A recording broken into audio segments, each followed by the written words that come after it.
আলহামদুলিল্লাহ, পৃথিবীর মানচিত্রে প্রায় 2 শতাধিক স্বাধীন দেশের মধ্যে মুসলিম সংখ্যা গরিষ্ঠ অতিথি বৃহত্তম বাংলাদেশের ঐতিহ্যবাহী পাবনা জেলার অন্তর্গত শহীদ আল্লামা দেলওয়ার হোসেন সাইদি রহিমাহুল্লাহর স্মৃতি বিজড়িত শহীদ মাওলানা আব্দুল সুবহান মাওলানা মতিউর রহমান নিজামীর হাতে গড়া প্রতিষ্ঠান পাবনার ঐতিহ্যবাহী দারুল আমান ট্রাস্ট কর্তৃক আয়োজিত 33তম অধিবেশন ঐতিহাসিক তাফসিরুল কোরআন মাহফিল। ঐতিহাসিক তাফসিরুল কোরআন মাহফিলের সম্মানিত সুযোগ্য সভাপতি, প্রধান অতিথি, বিশেষ অতিথি, আমন্ত্রিত উলামায়ে কিরাম, বিশেষ করে যারা আহ্বানে সাড়া দিয়ে পুরো পাবনা অঞ্চল থেকে হাজার হাজার তৌহিদি জনতা এখানে উপস্থিত হয়েছি। দারুল আমান ট্রাস্টের সম্মানিত সুযোগ্য চেয়ারম্যান, বাংলাদেশ জামাত ইসলামী পাবনা জেলা শাখার সম্মানিত সুযোগ্য আমির জননেতা অধ্যাপক আবু তালেব মন্ডল, আল্লাহ রাব্বুল আলামিন তাকে হায়াতে তাইয়্যিবা সিয়াদে কুল্লিয়া দান করুক, সকলে পড়ি আমিন। আজকের প্রোগ্রামের প্রধান মেহমান হিসেবে যিনি তাফসীর করবেন বিশিষ্ট ইসলামী চিন্তাবিদ মুফাসসির কোরআন, নন্দিত মুফাসসির, আমার উৎসাহ সমতুল্য মুরব্বী, প্রিয় বড় ভাই, আমাদের সকলের প্রিয় স্যার অধ্যাপক ডক্টর ফয়জুল হক হাফিজাহুল্লাহ। আমরা প্রিয় স্যারের জন্য দোয়া করি, আল্লাহ তাআলা তাকে মান সম্মান ইজ্জত আরো বৃদ্ধি করে দিক, সকলে পড়ি আমিন। আমার সামনে উপস্থিত দিনদার পরেশগার ইমানদার মুত্তাকি ভাইরা, পর্দার অন্তরালে অবস্থানরত মা এবং বোনেরা, সকলের প্রতি শ্রী মোতাবেক শুভেচ্ছা জ্ঞাপন করে এই মুহূর্তে জানতে চাচ্ছি, পাবনাবাসী আপনারা সকলে কেমন আছেন? আলহামদুলিল্লাহি রাব্বিল, যে আল্লাহ তাআলা দয়া করে, মায়া করে, মহব্বত করে আরামের ঘুম থেকে পৃথক করে কোরআনের মহব্বতে জান্নাতের বাগানে আসার এবং বসার মতো তৌফিক দান করলেন, সে আল্লাহর প্রতি আপনারা খুশি না বেজার? কম না বেশি? যদি হয়ে থাকেন খুশি, মুখে নিয়ে হাসি, উঁচু করে কাল্লা চিৎকার করে পড়তেছে আলহামদুলিল্লাহ। আরো জোরে বলি আলহামদুলিল্লাহ। রব্বানা লাকাল হামদ হামদান কাসীরান তাইয়িবান মুবারাকান ফীহি। চিৎকার করে বলি আল্লাহু আকবার। সাউন্ড একটু কমবে, রিভাব কমবে, চেনচেন করতেছে সাউন্ড, শুনতে যেন ভালো লাগে সেই কাজ করেন। মাস্টার কোথায়? বেস একটু কমে দেন, রিভাব একটু কমান।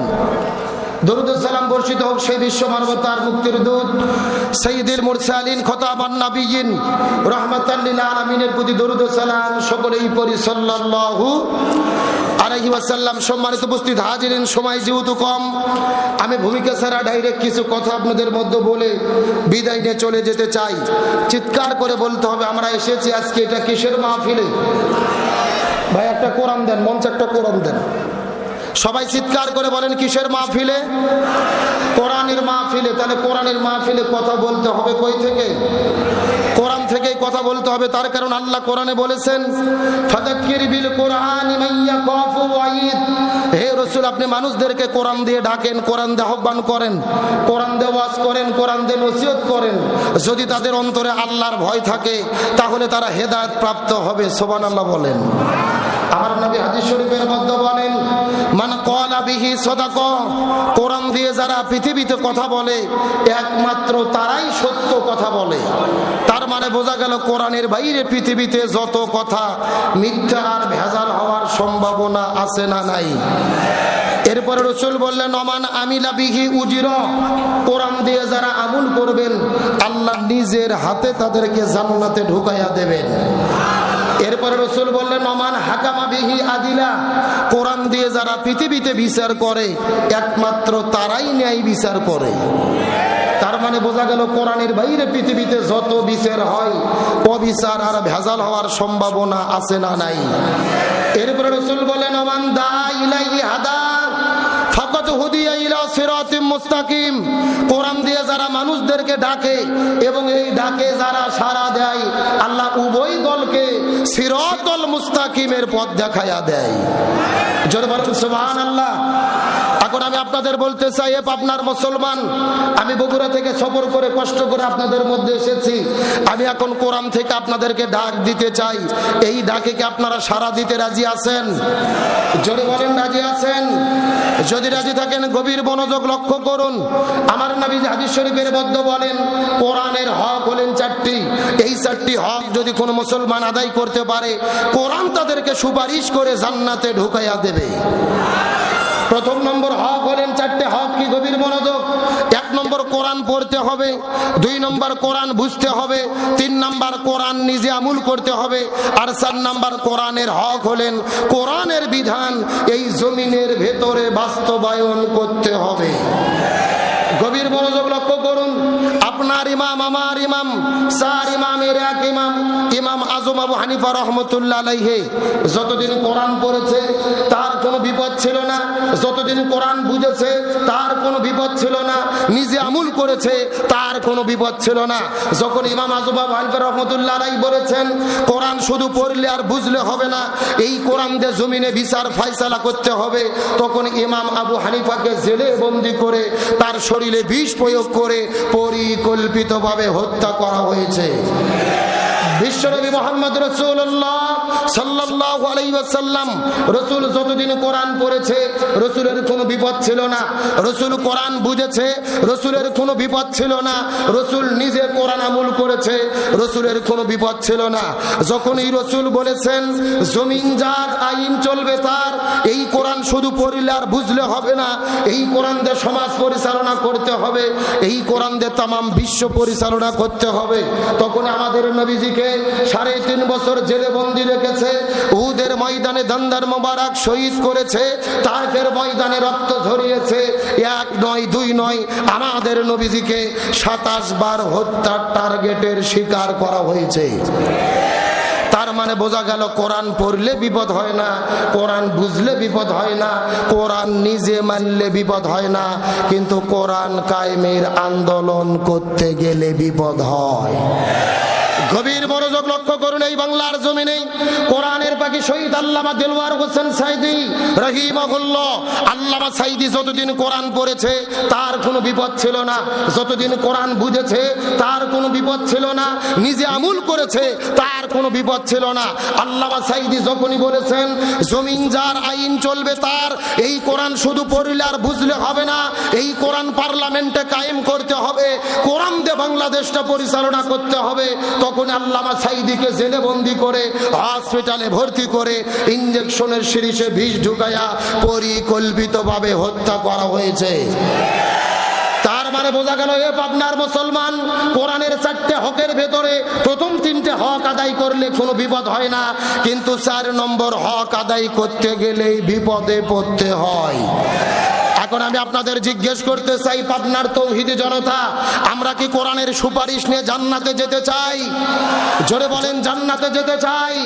তাহলে আজকের আলোচনার শুরুতে শপথ গ্রহণ করব, কোরআন পড়ব, কোরআন বুঝব, কোরআন দিয়ে জীবন করব, কোরআনের এই 4টে হক আদায় করার জন্য নিজেদের জীবনের সর্বোচ্চ বিলিয়ে দেব, তারপরে কোরআন ছাড়া হব না।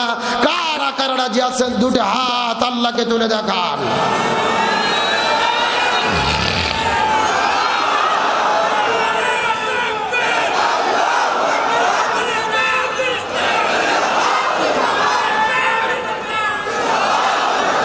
কবুল করুক, সকলে বলেন আমিন।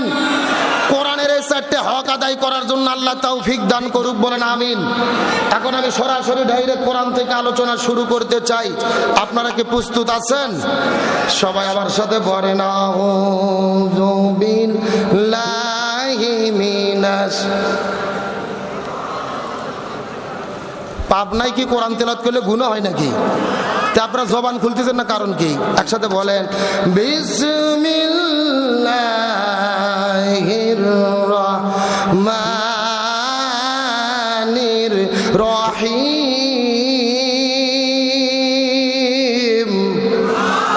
রাসূল বলেছেন কোরআন তেলাওয়াত শুনে যারা আল্লাহু আকবার বলে চিৎকার করবেন, এদের হাড়ের যত ব্যারাম আছে আল্লাহ তাআলা সব ব্যারামকে ভালো করে দেবেন।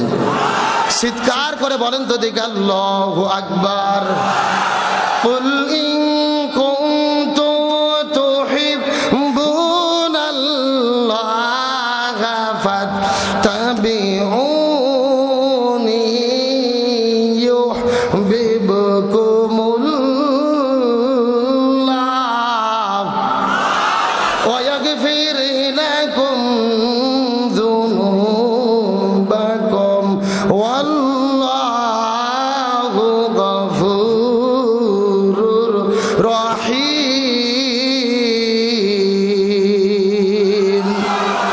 সূরা আল ইমরান 3 নম্বর পারার 13 নম্বর পৃষ্ঠার 4 নম্বর লাইন 4 নম্বর করে 31 নম্বর আয়াতে কারিমা। তাফসীর ইবনে কাসির, তাফসীরে কাবির, তাফসীরে কুরতুবী, তাফসীরে মুনির, তাফসীরে মারিফুল কোরআন, তাফসীরে কাজিম, তাফসীরে তাবারি, তাফসীরে ফি জিলালিল কোরআন, তাফসীরে তাফহিমুল কোরআন, এই আয়াতের উপর ভিত্তি করে 1 নয় 2 নয় অন্তত 10টা তাফসীর গ্রন্থ আমি দেখেছি। এই আয়াতের মধ্যে আল্লাহ তাআলা এত পরিমাণ কথা বলেছেন, এই আয়াতের উপর ভিত্তি করে বর্তমান প্রেক্ষাপটকে মিল করে যদি আলোচনা শুরু করা হয়, আলোচনা চলতে চলতে দিনের পর দিন চলে যাবে, মাসের পরে মাস চলে যাবে, তারপরও আলোচনা শেষ হবে না। জোরে বলা যাবে কি মারহাবা। এই আয়াতের মধ্যে আল্লাহ তাআলা সর্বপ্রথম বললেন, কুল হে রাসূল আপনি तमाम পৃথিবীর মানুষদেরকে জানাই দেন, तमाम পৃথিবীর মানুষদেরকে বলে দেন, ইন কুনতুম তুহিব্বুনাল্লাহ, মানুষেরা যদি আমি আল্লাহ আমার ভালোবাসা পেতে চাই, আমি আল্লাহ আমার সান্নিধ্য লাভ করতে চাই, এখন আমি আপনাদের জিজ্ঞাসা করি, বলেন তো এ পাবনার মুসলমান, আমরা আল্লাহর ভালোবাসা চাই কি চাই না? আল্লাহর সন্তুষ্ট চাই কি চাই না? আল্লাহ বলেন, ইয়া রাসূলুল্লাহ तमाम পৃথিবীর মানুষদেরকে আপনি বলে দেন, এই মানুষেরা যদি আমি আল্লাহ আমার ভালোবাসা পেতে চাই, তাদেরকে কাজ করতে হবে একটি, আর সেই কাজ হলো ফাত্তাবিউনি, আপনি মানুষদেরকে জানাইয়া দেন, মানুষেরা যেন আপনি নবী আপনাকে অনুসরণ করে। সুবহানাল্লাহ বলেন। আপনাকে কি করে? একটু কথা বলেন, কি করে? ভালো করে বোঝার চেষ্টা করবেন। জীবনে বহুদিন এই আয়াতের আলোচনা পাবনা জেলার হুজুরদের মুখে আপনারা শুনেছেন, অনেক হুজুরি ওয়াজ করেছে, তাহলে তারা যেন আপনাকে ভালোবাসে। ভালো করে বোঝার চেষ্টা করেন। আমরা অবশ্যই নবীকে ভালোবাসবো, নবীকে ভালোবাসা হলো ঈমানের অংশ। আমরা নবী হাদিস শরীফের মধ্যে বলেন, লা ইউমিনু আহাদুকুম হাত্তা কুনা হাব্বা ইলাইহি মিন ওয়ালিদিহি ওয়া ওয়ালাদিহি ওয়ান নাসি আজমাইন, ওই ব্যক্তি প্রকৃতপক্ষে ঈমানদার হতে পারবে না যে তার নিজের জীবনের চেয়ে, স্ত্রী সন্তানের চেয়ে, সম্পদের চেয়ে নবীকে বেশি ভালোবাসতে না পারবে। সুবহানাল্লাহ বলেন। আমরা অবশ্যই নবীকে ভালোবাসবো, তবে এই আয়াতের দাবি হলো শুধু ভালোবাসলে হবে না, ভালোবাসার পাশাপাশি ফাত্তাবিউনি, অনুসরণ করতে হবে। চিৎকার করে বলেন কার কথা? এ পাবনার মুসলমান গভীর মনোযোগ। এই বাংলাদেশে নবীকে ভালোবাসার লোকের অভাব নাই। 12 রবিউল আউয়াল যখন চলে আসে, মাথার ভেতরে সবুজ কাপড় বেঁধে আপনার র্যালি করে, মিছিল করে, নবীর জন্মদিন পালন করে, কেক কেটে নবীর জন্মদিন পালন করে, অথচ ওই নবীর বিরুদ্ধে নাস্তিক মুরতাদ বেঈমান যখন কথা বলে, এই তথাকথিত আশেকে রাসূলদেরকে আর খুঁজে পাওয়া যায় না। তাহলে বলেন তারা আসলে আশেকে রাসূল না আশেকে হালুয়া রুটি, আশেকে খিচুড়ি? খাওয়া আছে যেই দিন নবীর নামে মিছিল করে সেই দিন, খাওয়া নাই যেই দিন এদের খুঁজে পাওয়া যায় না সেই দিন। এই রকম তথাকথিত আশেকে রাসূল আছে না নাই? আমার বন্ধুগণ, মুসলমান ভাইরা গভীর মনোযোগ লক্ষ্য করুন। কোনো দিকে নজর নাই, কোনো দিকে তাকাতাকি নাই। কোরআন হাদিস থেকে চুম্বক কিছু কথা বলার পরে বিদায় নিয়ে চলে যাওয়ার চেষ্টা করব। এই জন্য নবীকে শুধু ভালোবাসা নয়, ভালোবাসার পাশাপাশি নবীকে অনুসরণ করা লাগবে। এই সম্পর্কে কোরআনের অন্য জায়গায় আল্লাহ তাআলা কত চমৎকার করে বলেছেন। আল্লাহ রাব্বুল আলামিনের ঘোষণা, ওয়ামা আতাকুমুর রাসূলু ফাখুযুহু ওয়ামা নাহাকুম আনহু ফান্তাহু।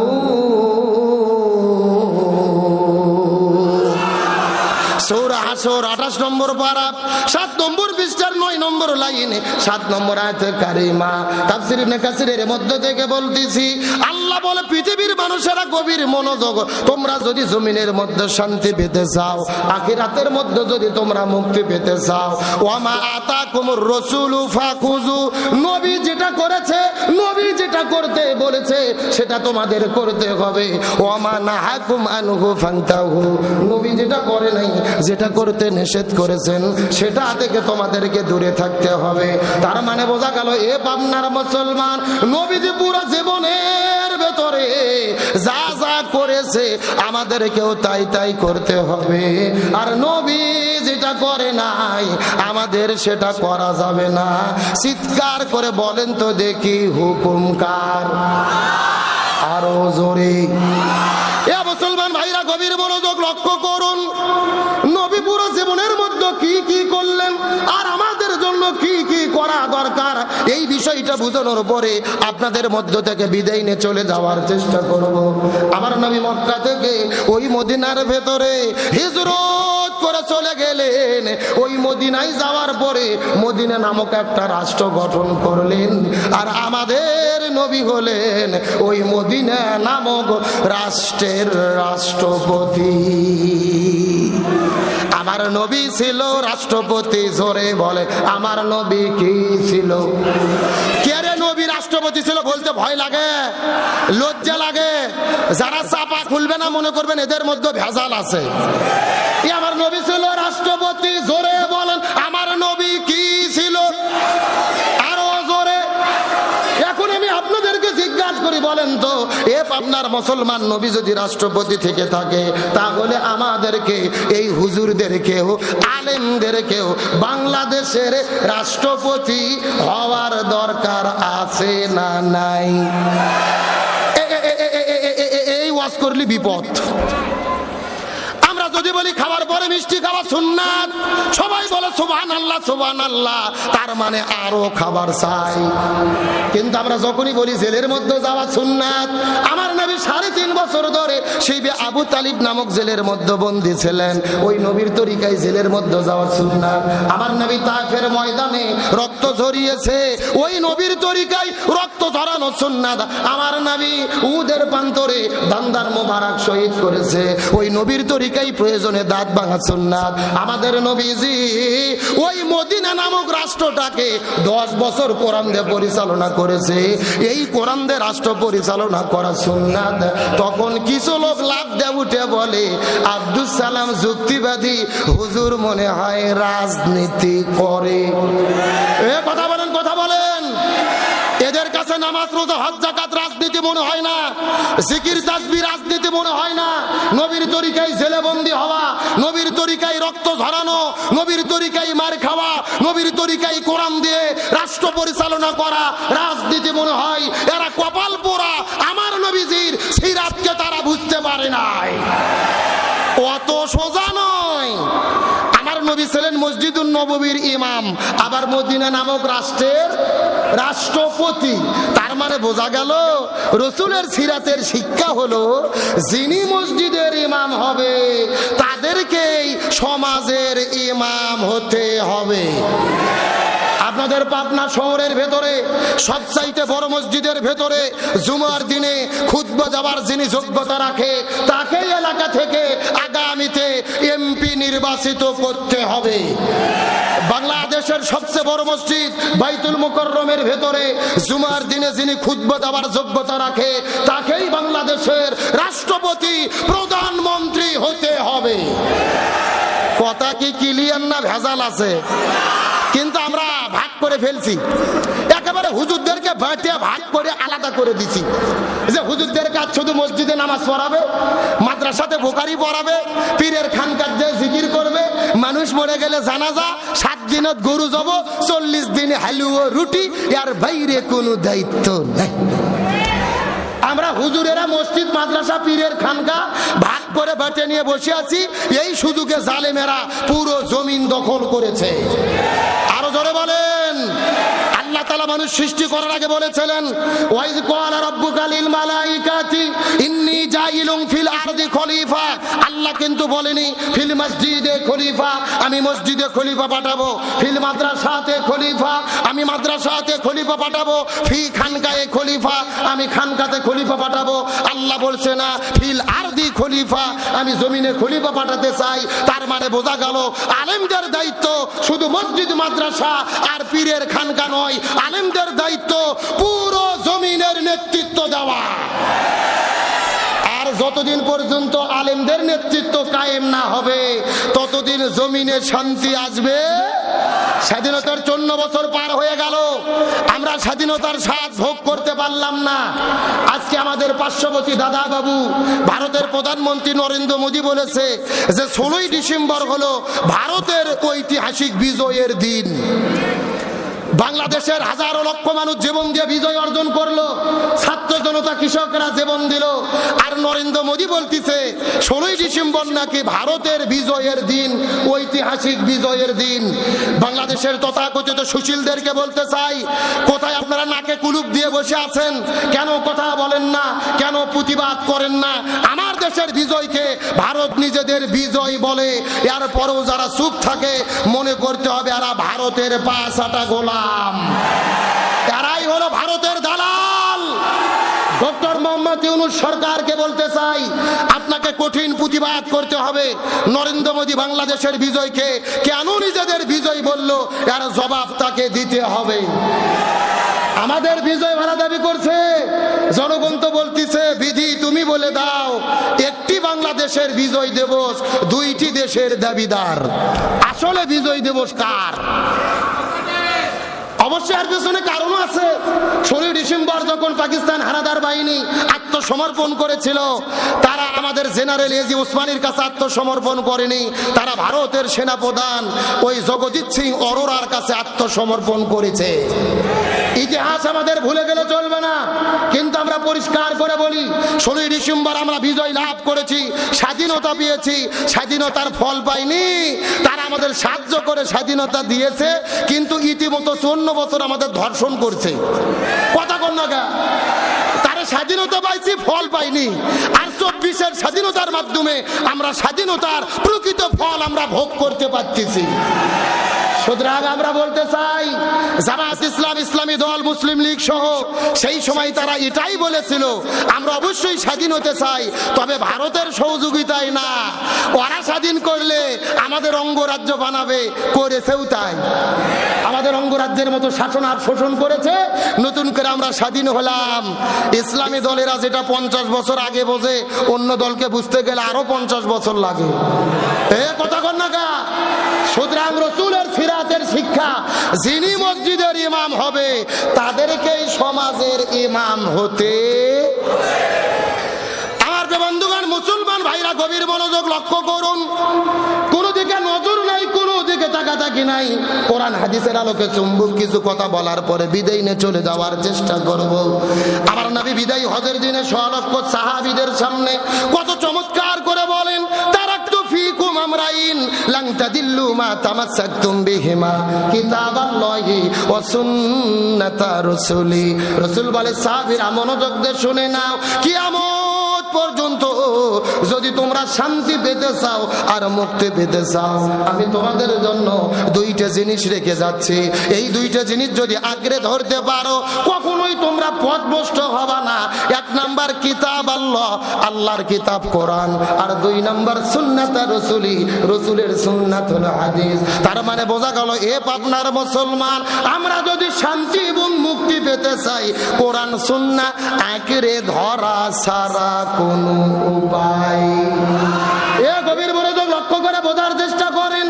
আমার নবী যে জমিনের ভেতরে শান্তি প্রতিষ্ঠা করার জন্য 17 বছর বয়সের ভেতরে আমাদের নবী একটা দল গঠন করেছিলেন, যে দলের নাম হলো হিলফুল ফুজুল। কি নাম বললাম? কথাগুলো ভালো করে মাথার মধ্যে ঢুকানোর চেষ্টা করেন।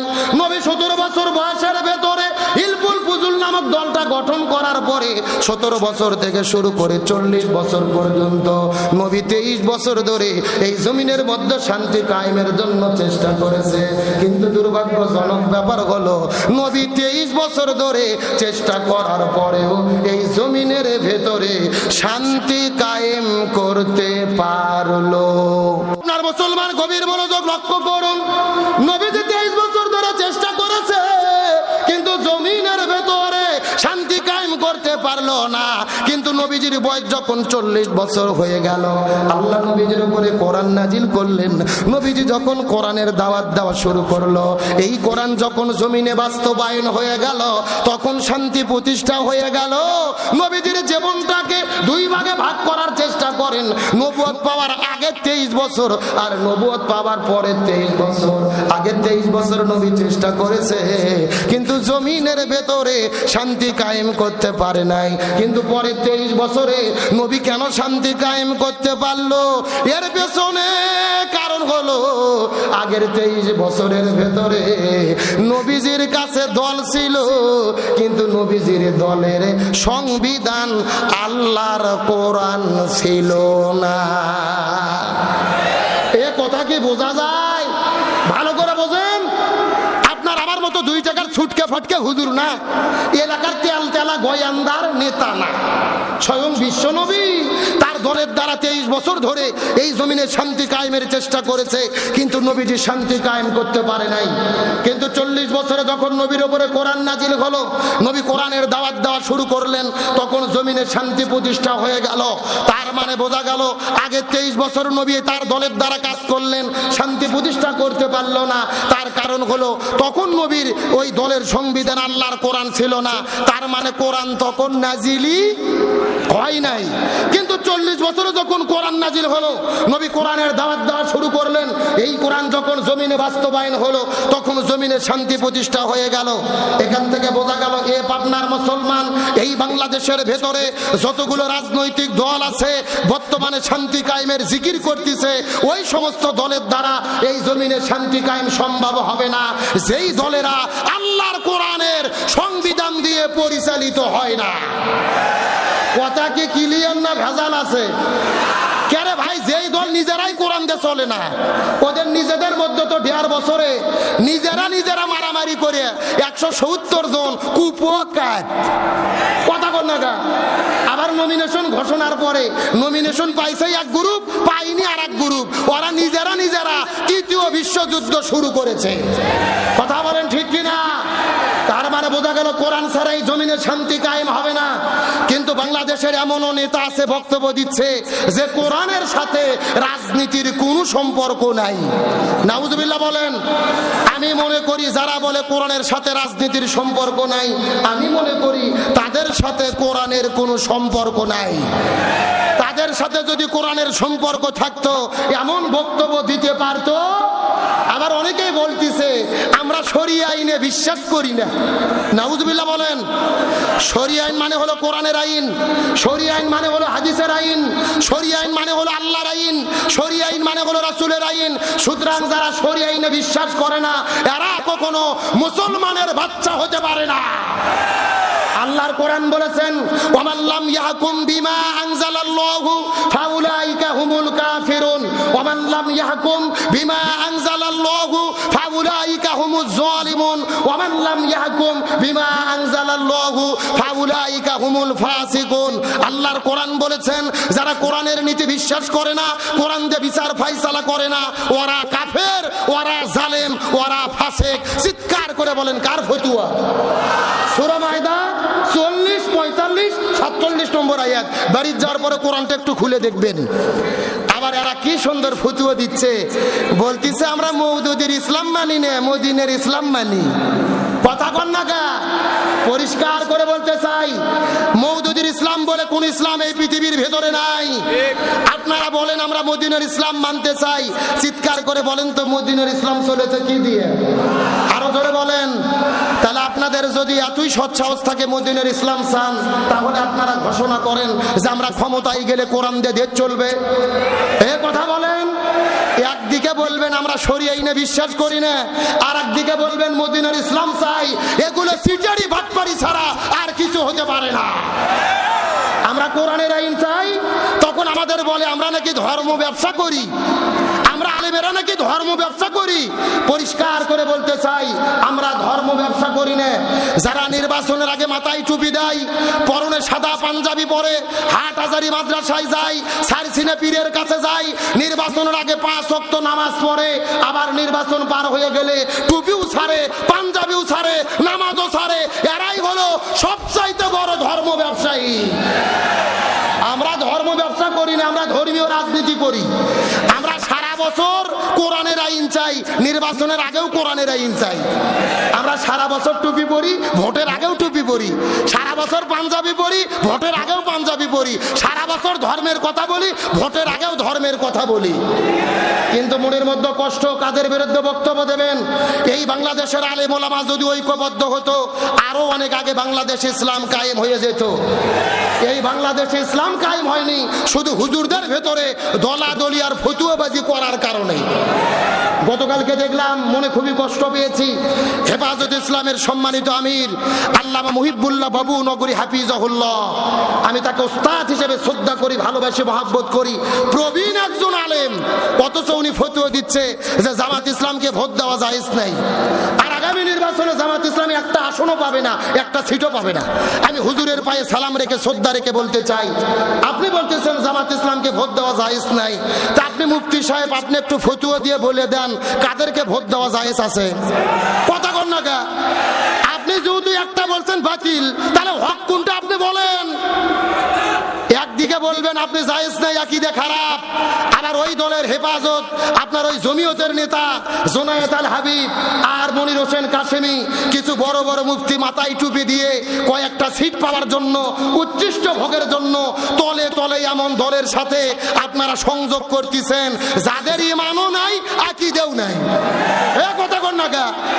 কেরে যারা বলে কোরআনের সাথে রাজনীতির সম্পর্ক নাই, এদের ঈমান থাকে, এদের আকীদা থাকে। ওই ইসলামী দলে এক হতে গেলে আকীদার প্রশ্ন ওঠে, আবার তলে তলে ওদের সাথে জোট করতে গেলে আকীদার প্রশ্ন ওঠে না। তার মানে বোঝা গেল এগুলো চিটারি, বাটপারি, মুনাফিকি, গাদ্দারি ছাড়া আর কিছু হতে পারে না। এইবার বাংলাদেশের মানুষেরা চাচ্ছে যে বাংলাদেশের ইসলামী দলগুলো একতাবদ্ধ হয়ে যাক, আমরা আলেমদের পক্ষে রায় দেব। কিন্তু এই প্রেক্ষাপটে দাঁড়িয়ে যে আলেমেরা বিভেদ তৈরি করবে, ইসলামী ঐক্যের ভেতরে ফাটল ধরাবে, ইতিহাসে তারা গাদ্দার আর মুনাফিকের খাতায় তাদের নাম লেখা থাকবে। পরিষ্কার করে বলতে চাই, কাদের মধ্যে ভুল নেই, ভুল ত্রুটি সবার ভেতরে আছে। মানুষ হিসেবে আদম আলাইহিস সালাম যদি একটা ভুল না করতো, জান্নাত থেকে পৃথিবীতে আসা লাগতো না। আপনাদের প্রশ্ন করি, এক গিলাস দুধের ভেতরে যদি মশা মাছি পড়ে, আপনারা কি দুধ ফেলে দেন না মশা মাছি ফেলে দিয়ে দুধ খান? যেই রকম মশা মাছি ফেলে দিয়ে দুধ খান, বাংলাদেশে যত ইসলামী দল আছে প্রত্যেকটা ইসলামী দল হলো এক একটা দুধের গিলাসের মতো। যেই রকম মশা মাছি ফেলে দিয়ে দুধ খান, একই রকম ছোট ছোট ত্রুটি বিচ্যুতি ভুলে গিয়ে এইবার বাংলার জমিনে বৃহৎ স্বার্থে কোরআন বিজয়ের জন্য আমাদের একতাবদ্ধ হতে হবে। এইবার বাংলাদেশে কোরআন বিজয়ের সূচনা হয়েছে। বিশেষ করে ডাকসু, জাকসু, চাকসু, রাকসু সব জায়গাতে ইসলামপন্থীদের গণজোয়ার শুরু হয়েছে।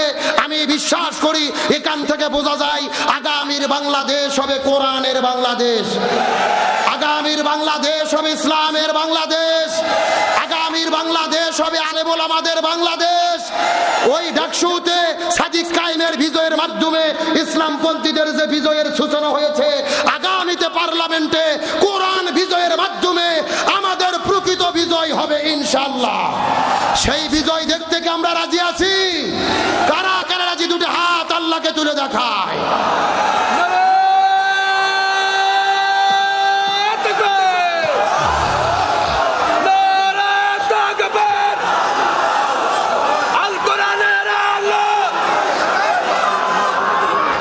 কবুল করুক, বলেন আমিন। সম্মানিত ভাইরা আমার, সময় খুবই কম, তাকবীর স্লোগান কম হলে ভালো হয়। তাহলে আমি আলোচনার মাধ্যমে বুঝাতে চাচ্ছিলাম শান্তির জন্য কি লাগবে। আল্লাহর কোরআন বলেছেন, ওয়াতাসিমু বিহাবলিল্লাহি জামিয়াও ওয়ালা তাফাররাকু, তোমরা যদি মুসলমান হও, একতাবদ্ধ হও, দ্বীন কায়েমের আন্দোলন করো। আল্লাহর কোরআন বলেছেন, ওয়ালতাকুম মিনকুম উম্মাতুন ইয়াদউনা ইলাল খায়র ইয়ামুরুনা বিল মারুফ ওয়া ইয়ানহাউনা আনিল মুনকার, তোমাদের ভেতরে অবশ্যই একটা দল থাকবে যারা ভালো কাজের আদেশ করবে, অন্যায় কাজে বাধা দেবে। আল্লাহর কোরআন বলেছেন, আল্লাযীনা ইম্মাক্কান্নাহুম ফিল আরদি আকামুস সালাহ ওয়া আতাউজ যাকাহ ওয়া আমারু বিল মারুফ ওয়া নাহাউ আনিল মুনকার। কোন মুসলমান দল যদি ক্ষমতায় যায়, চারটি কর্মসূচি বাস্তবায়ন করবে। 1 নম্বর নামাজ বাধ্যতামূলক করবে, 2 নম্বর যাকাত ভিত্তিক অর্থনীতি কায়েম করবে, 3 নম্বর ভালো কাজ চালু করবে, 4 নম্বর মন্দ কাজ বন্ধ করবে। সুতরাং আগামী নির্বাচনে ক্ষমতায় যাওয়ার পরে এই 4 কর্মসূচি বাস্তবায়নের জন্য যারা ঘোষণা দেবে, ইমানদার মুসলমান হিসেবে তাদের পক্ষেই আমাদের থাকতে হবে। বক্তব্য কি আব্দুল সালাম যুক্তিবাদী না আল্লাহর? তাহলে চিৎকার করে বলেন, দল যদি করাই লাগে কিসের দল করব? রাজনীতি যদি করাই লাগে কিসের রাজনীতি করব? আল্লাহর কোরআন বলেছেন, ওয়ামাইয়াবতাগি গায়রাল ইসলামি দীনান ফালাই ইউকবালা মিনহু ওয়া হুয়া ফিল আখিরাতি মিনাল খাসিরিন। আল্লাহর কোরআন বলেছেন, কোরআন বাদ দিয়ে যদি কেউ বিয়ে করে, ওই বিয়ে আল্লাহর দরবারে কবুল হবে না। কোরআন বাদ দিয়ে যদি কেউ ব্যবসা করে ওই ব্যবসা আল্লাহর দরবারে কবুল হবে না। কোরআন বাদ দিয়ে যদি কেউ রাজনীতি করে ওই রাজনীতিও আল্লাহর দরবারে কবুল হবে না। তাহলে আমাদের সবকিছু হবে কার জন্য?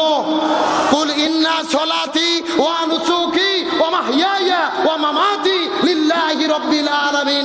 আমাদের বেঁচে থাকা, আমাদের মরে যাওয়া, আমাদের জীবন, আমাদের মরণ সবকিছু উৎসর্গ হবে কার জন্য? তাহলে চিৎকার করে বলে শান্তির জন্য কি লাগবে? আমার প্রিয় বন্ধুগণ, মুসলমান ভাইরা গভীর মনোযোগ লক্ষ্য করুন। কোন দিকে নজর নাই, কোন দিকে তাকাতাকি নাই। কথাগুলো সুন্দর করে ভালো করে বোঝার চেষ্টা করবেন। আল্লাহর কোরআন কত চমৎকার করে বলেন, ওয়ামান আরাদা আন যিকরি ফাইন্না লাহু মাঈশাতান দানকা ওয়া নাহশুরুহু ইয়াওমাল কিয়ামাতি আমা। সূরা তোহা 16 নম্বর পারার 19 নম্বর পৃষ্ঠার 13 নম্বর লাইন 124 নম্বর আয়াতে কারিমা তাফসীর ইবনে কাসিরের মধ্য থেকে বলতেছি। আল্লাহ তাআলা ডাকতে বলে, এই পৃথিবীর মানুষেরা, এই জমিনের ভেতরে কোরআন বাদ দিয়ে যারা জীবন পরিচালনা করবে, ব্যক্তি, পরিবার, সমাজ, রাষ্ট্র, এই কোরআন বাদ দিয়ে যারা জীবন পরিচালনা করবে আর শান্তির জিকির করতে থাকবে, আল্লাহ বলে আমি তাদের জীবনের ভেতরে কোনো শান্তি রাখবো না, বরং মাঈশাতান দঙ্কা, তাদের জীবনটা অশান্তিতে ভরে দেব। এই দুনিয়ার মধ্যে যারা কোরআন মেনে চলবে না, হাসরের ময়দানে তাদের দুই চোখকে কানা করে, অন্ধ করে উত্তোলন করা হবে। জোরে বলেন নাউজুবিল্লাহ। তাহলে এই দুনিয়াতে যারা কোরআন মেনে চলবে না তাদের জীবনটাকে দমকা, অশান্তি বানাইয়া দেবে কে? আর হাসরের ময়দানে তাদের দুই চোখকে কানা করে, অন্ধ করে কে উঠাবে? তাহলে শান্তির জন্য কি লাগবে? ফামান তাবিয়া হুদায়া ফালা খাউফুন আলাইহিম ওয়ালা হুম ইয়াহজানুন। লক্ষ্য করুন, এই যেখানে আপনারা লিখে দিয়েছেন আব্দুল সালাম যুক্তিবাদী, আমি যুক্তিতে কিছু কথা আপনাদেরকে বুঝাই। মনে করেন যে বাংলাদেশের ঢাকা শহরে বিশাল বড় একটা পানির ট্যাঙ্কি আছে। যারা বলেন কিসের ট্যাঙ্কি? ওই ট্যাঙ্কির মধ্যে থেকে পাইপ দিয়ে দিয়ে বাংলাদেশের 64টা জেলায় পানি সাপ্লাই দেওয়া হয়। কিন্তু ঢাকা শহরে যে পানির ট্যাঙ্কি আছে, ওই ট্যাঙ্কির ভেতরে একটা মরা বিড়েল মরে পচে গন্ধ উঠে আছে। আমার কথা বোঝা যায়? এখন একটা পাইপ আস্তে আস্তে আস্তে আস্তে আপনাদের পাবনা শহরেও এসেছে। এখন বলেন তো, পাইপ দিয়ে যেই পানি বের হচ্ছে ওই পানি ভালো না গন্ধ? আরো জোরে বলেন। এখন ওই গন্ধওয়ালা পানি বের হওয়ার পরে পাবনা জেলাতে যত বড় বড় হুজুর আছে, ইমাম, মুয়াজ্জিন, খতিব, মুফতি, মুহাদ্দিস, ফকিহ, সব আলেমদেরকে ডেকে বলা হয়েছে, এই হুজুরের গোষ্ঠীরা, এই যে গন্ধওয়ালা পানি বের হচ্ছে তোমরা ফু দিয়ে দিয়ে পরিষ্কার করো। হবে? কথা বলেন হবে? আচ্ছা, আমাদের পাবনা জেলার হুজুর তো দূরের কথা, কাবা শরীফের ইমামও যদি এসে ফু দেয়, পানি পরিষ্কার হবে? আচ্ছা বলেন তো, পানি পরিষ্কার করতে গেলে কি পরিষ্কার করা লাগবে? ওই ঢাকা শহরের ট্যাঙ্কি পরিষ্কার করা লাগবে। এটা কি বুঝতে পেরেছেন? এবার আসল ওয়াজ শোনেন, আসল ওয়াজ। এই বাংলাদেশের শান্তি প্রতিষ্ঠার একটা ট্যাঙ্কি আছে যার নাম হলো সংসদ ভবন। আরো ধরে বলেন। আর এই সংসদের ভেতর থেকে বাবার আইন, দাদার আইন, চাচার আইন, খালুর আইন, ফুফার আইন, কার্ল মার্ক্সের আইন, লেনিনের আইন, পুতিনের আইন, ধর্মনিরপেক্ষতাবাদ, জাতীয়তাবাদ, সোশ্যালিজম, ক্যাপিটালিজম, মানব রচিত তন্ত্র মন্ত্রকে জুতো এবং ঝাঁটাপিটা করে বিদায় করে যতদিন পর্যন্ত কোরআন পার্লামেন্টে ঢুকাইয়া কোরআন দিয়ে বাংলাদেশ পরিচালিত না হবে, ততদিন পর্যন্ত এই জমিনের ভেতরে শান্তি আসতে পারে না, পারে না, পারে না। সুতরাং বাংলাদেশ থেকে সমস্ত তন্ত্র মন্ত্রকে জুতো এবং ঝাঁটাপিটা করে কোরআন পার্লামেন্টে ঢুকাইয়া কোরআন দিয়ে বাংলাদেশ পরিচালিত হোক, এটাকে আপনারা চান? কারা কারা চান? দুটি হাত আল্লাহকে তুলে দেখান।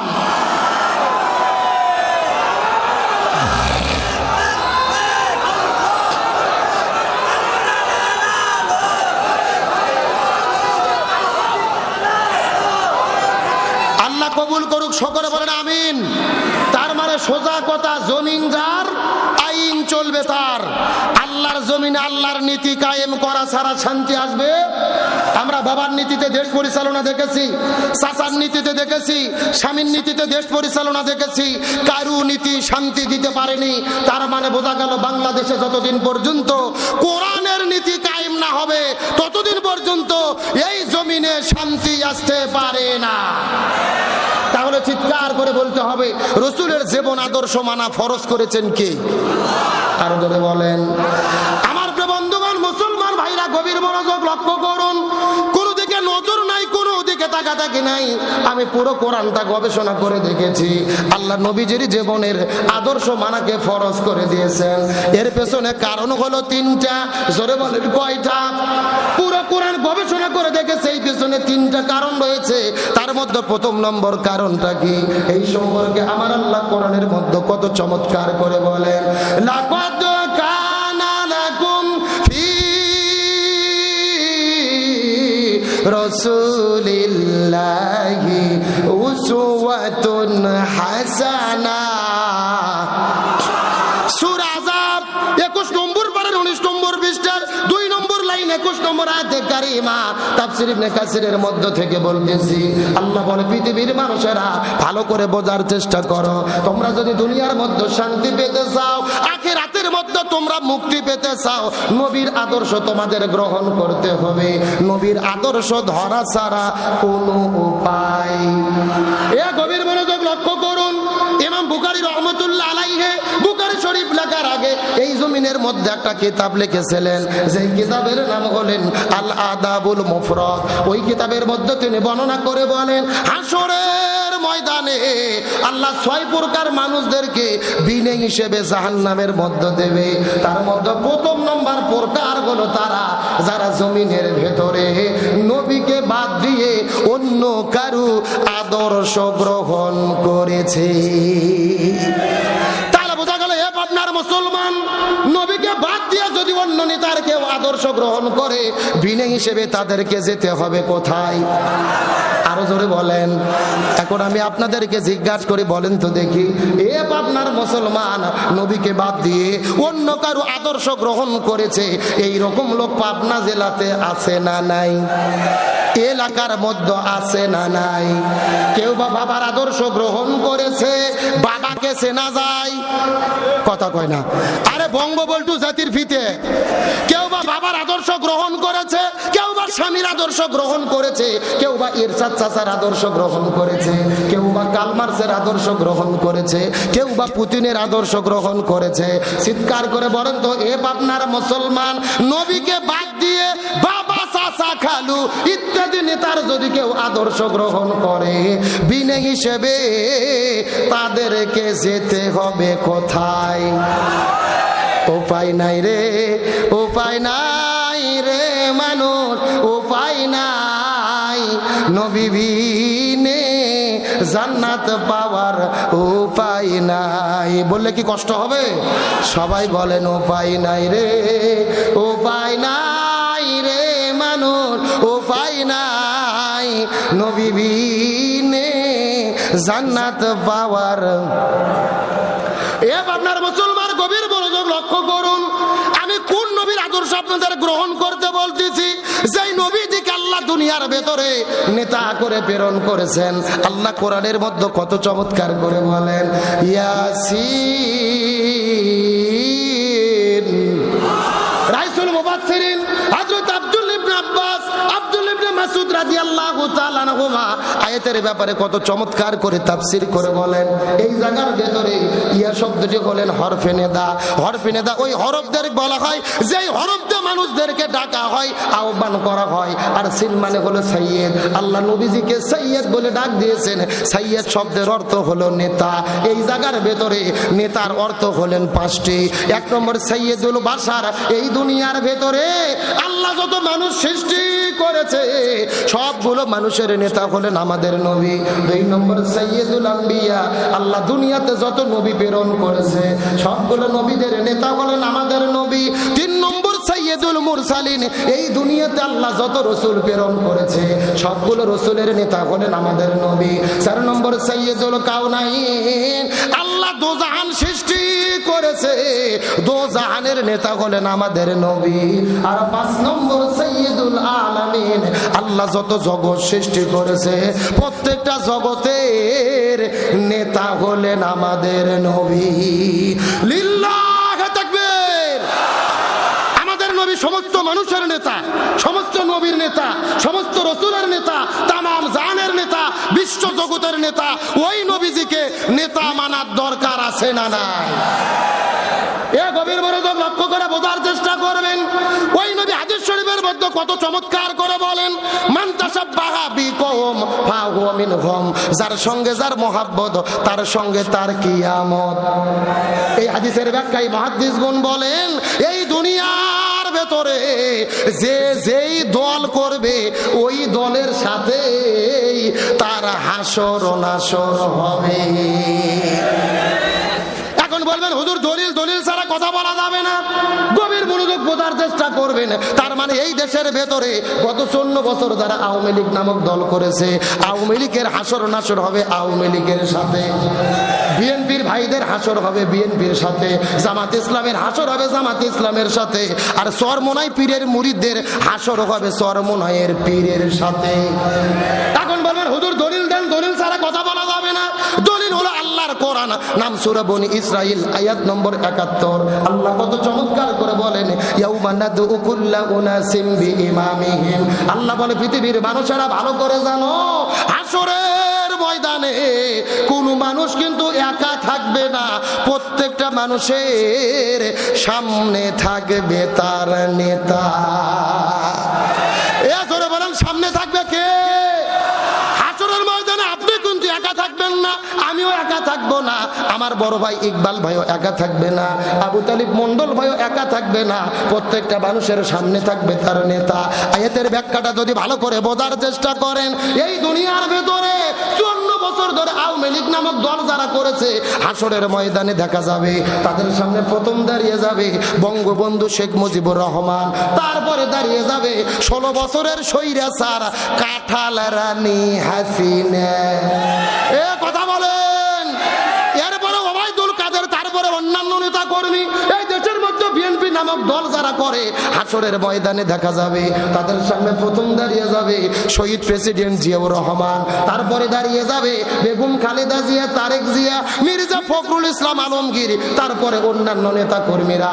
এই দেশের মধ্যে চরমোনাই পীরের যারা মুরিদ হয়েছে, হাসরের ময়দানে দেখা যাবে তাদের সামনে প্রথম দাঁড়িয়ে যাবে মরহুম পীর সাহেব হুজুর, তারপরে মুফতি ফয়জুল করিম, রেজাউল করিম।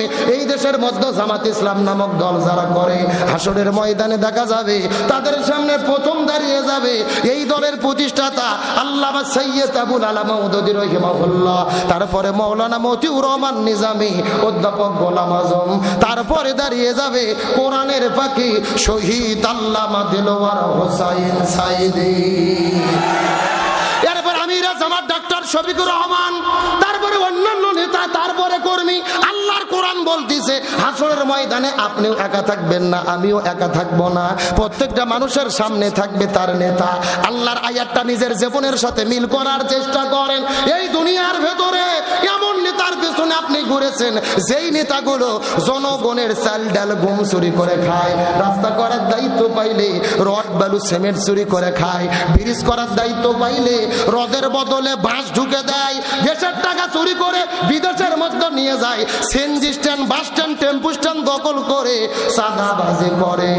এমন নেতার পেছনে যদি ঘুরে থাকেন, আল্লাহর কোরআন বলতেছে তাহলে আপনারা ধরা খাইয়ে বসে আছেন। এ কথা বলেন। এ নেতা মানা দুনিয়ার কোনো বিষয় নয়। এই দুনিয়াতে যাকে নেতা মানবেন, হাসরের ময়দানে আপনি তাকে সামনে পাবেন। এখন হাসরের ময়দানে দাড়ি টুপিওয়ালাদেরকে, আলেমদেরকে, ভালো মানুষদেরকে সামনে পেতে চান, নাকি চালচোর, ডালচোর, গোমচোর, সিএনজি স্ট্যান্ড, বাস স্ট্যান্ড দখলকারী, সন্ত্রাসী, চাঁদাবাজিদেরকে সামনে পেতে চান? বাড়িতে যাওয়ার পরে বিছানাতে শুয়ে বইয়ের সাথে চিন্তা ভাবনা করে ভালো করে বুঝে শুনে সিদ্ধান্ত নেবেন। না না, আমাকে দারুল আমান ট্রাস্ট কর্তৃপক্ষ হাতে লাঠি দেয়নি যে আপনাদের আমি পিঠে পিঠে ওয়াজ বুঝাবো না। আমার দায়িত্ব কোরআনের বক্তব্য দেওয়া, মানা না মানা আপনাদের ব্যাপার। তাহলে আখেরাত ভালো করার জন্য এই দুনিয়াতে ভালো নেতার পেছনে ঘোরার দরকার আছে না নাই? কিন্তু ভালো পথে যারাই চলে, এই জমিনে দিন কায়েমের আন্দোলন যারাই করে, তাদের বিপদ আছে না নাই? আরো জোরে বলেন। স্বৈরাচার পালিয়ে গেছে, আবারও দেখলাম নতুন করে মিছিল চলতেছে, ধর ধর শিবির ধর, ধৈরা ধৈরা জবাই কর। আমরা পরিষ্কার করে বলতে চাই, যারা জবে করার স্লোগান দেয় তারা সন্ত্রাসী ছাড়া কিছু হতে পারে না। আবার বলতেছে জামাত শিবির রাজাকার এই মুহূর্তে বাংলা ছাড়। এদেরকে পরিষ্কার করে বলতে চাই, কেউ লন্ডনে পালিয়েছে, কেউ দিল্লিতে পালিয়েছে, জামাত শিবির দেশ ছেড়ে পালাই নাই, দেশে থেকে ফাঁসির দড়িতে ঝুলেছে, তাও দেশ তারা ত্যাগ করে নাই। সুতরাং তোমরা কাদেরকে দেশ ছাড়তে বলো? যাদের দেশ ছাড়ার কোনো অভিজ্ঞতা নাই, নিজেরাই দেশ ছেড়ে আর একজনকে দেশ ছাড়ার কথা বলো না। আর যারা বলতিস ধর ধর শিবির ধর, ধৈরা ধৈরা জবাই কর, জামাত শিবির রাজাকার এই মুহূর্তে বাংলা ছাড়, মনে রেখো এটা কিন্তু স্বৈরাচারের স্লোগান। এই এক স্লোগান দিয়েই কিন্তু হাসিনা পালাইছে। যে মুক্তিযুদ্ধের নাতিপুতি চাকরি পাবে না, তে রাজাকারের বাচ্চারা পাবে। যুবক ছেলেবেলে মিছিল শুরু করেছিল, তুমি কে আমি কে, রাজাকার রাজাকার কে বলেছে স্বৈরাচার। যারা নতুন করে আবারও রাজাকারের ডায়লগ দিয়ে এই জমিনে দেশকে বিভক্ত করার চেষ্টা করবে, এদের পরিণতি পতিত স্বৈরাচারদের চেয়ে ভয়াবহ হবে। দেখলাম আমাদের প্রিয় নেতা মৌলানা মতিউর রহমান নিজামী, অধ্যাপক গোলাম আজমের ছবি টাঙিয়ে ঢাকাতে তারা জুতো নিক্ষেপ করতেছে। এ নিজামীর মুখে জুতো মারলে কষ্ট পাইতাম না, কিন্তু তার মুখের ভেতরে দাড়ি, মাথার মধ্যে টুপি, টুপি আঁকাইয়া দাড়ি আঁকাইয়া যারা জুতো নিক্ষেপ করে আমার নবীজির সুন্নাতকে তারা অপমান করেছে, এরা কখনো বৈধ সন্তান হতে পারে না। আল্লাহর কোরআন বলেছে উতুল্লিম বাদা যালিকা জালিম, নিশ্চয়ই যারা আলেমদের অপমানিত করে, নবীর সুন্নাতের বিরুদ্ধে দাঁড়ায়, এরাই হলো পিতৃ পরিচয়হীন অবৈধ জারদ সন্তান। কোন বৈধ সন্তান আলেমদের বিরুদ্ধে দাঁড়াতে পারে? আর যারাই আলেমদের ইসলামের বিরুদ্ধে দাঁড়াবে তারা কি দেশে থাকবে নাকি পালাবে? আরো ধরে বলেন, দেশে আগুন লাগাইয়া আলেমদের জ্বালাইয়া পালাইয়া সাইরা গেলে ঢাকা, গণভবনটা এখন ফাঁকা বুবুরে, গণভবনটা এখন ফাঁকা। শূন্যস্থান পূরণ বোঝেন না সবাই? গণভবনটা এখন, দেশে আগুন লাগাইয়া আলেমদের জ্বালাইয়া পালাইয়া সাইরা গেলে ঢাকা, গণভবনটা এখন ফাঁকা বুবুরে, গণভবনটা এখন, ভবনটা এখন। অধিকারের কথা বললে বলেছিলে রাজাকার, জনগণ বুঝা গেল তুমি বুবু স্বৈরাচার। অধিকারের বললে কথা বলেছিলে রাজাকার, জনগণ বুঝা গেল তুমি বুবু স্বৈরাচার। বুবুর নেই তো শরম লাজ, বুবু বড়ই সিটিং বাস, বুবুর নেই তো শরম লাজ, বুবু বড়ই নাটক বাস, কাউয়া ডাকে না আর কাকা, গণভবনটা এখন ফাঁকা বুবুরে, গণভবনটা এখন। এ সবাই একসাথে, গণভবনটা এখন, গণভবনটা এখন। খেলা হবে, খেলা হবে, স্বামী তোমার বলে না সংসদে মমতাজের ভুক্তা তো আর ফাটে না। খেলা হবে, হবে খেলা, স্বামী তোমার বলে না সংসদে মমতাজের ভুক্তা তো আর ফাটে না। পলকের ঝলক তো আর নাই, বুবুর টাকলা মুরাদ নাই, দিল্লিতে মামু বাড়ি একা, গণভবনটা এখন ফাঁকা বুবুরে, গণভবনটা এখন, গণভবনটা এখন। মিথ্যা মামলায় ফাঁসি দিলে সোনার মানুষগুলোরে কত বড় ডাইনি সেজে, মায়া নাই তার অন্তরে। কোরআনের বাকি শহীদ আল্লামা দেলওয়ার হোসেন সাইদি এই মঞ্চে কথা বলেছেন। আল্লামা সাইদি নিজামী, আব্দুল কাদের মোল্লা, সালাউদ্দিন কাদের শাখা চৌধুরী এই মানুষগুলোকে ফাঁসির দড়িতে ঝুলিয়েছে। এদের কোনো অপরাধ ছিল না, অপরাধ একটা, তারা জমিনের ভেতরে কোরআন বিজয়ের কথা বলেছিল। মিথ্যা মামলায় ফাঁসি দিলে সোনার মানুষগুলোরে কত বড় ডাইনি সেজে, মায়া নাই তার অন্তরে। আজও সেই আদালত আছে, ফাঁসির দড়িও আছে, কবে পাবো বুবু তোমার দেখা, গণভবনটা এখন ফাঁকা বুবুরে, গণভবনটা এখন ফাঁকা। দেশে আগুন লাগাইয়া জনতারে জ্বালাইয়া পালাইয়া সাইরা গেলে ঢাকা, গণভবনটা এখন ফাঁকা বুবুরে, গণভবনটা এখন ফাঁকা। আলোচনা কি চলবে?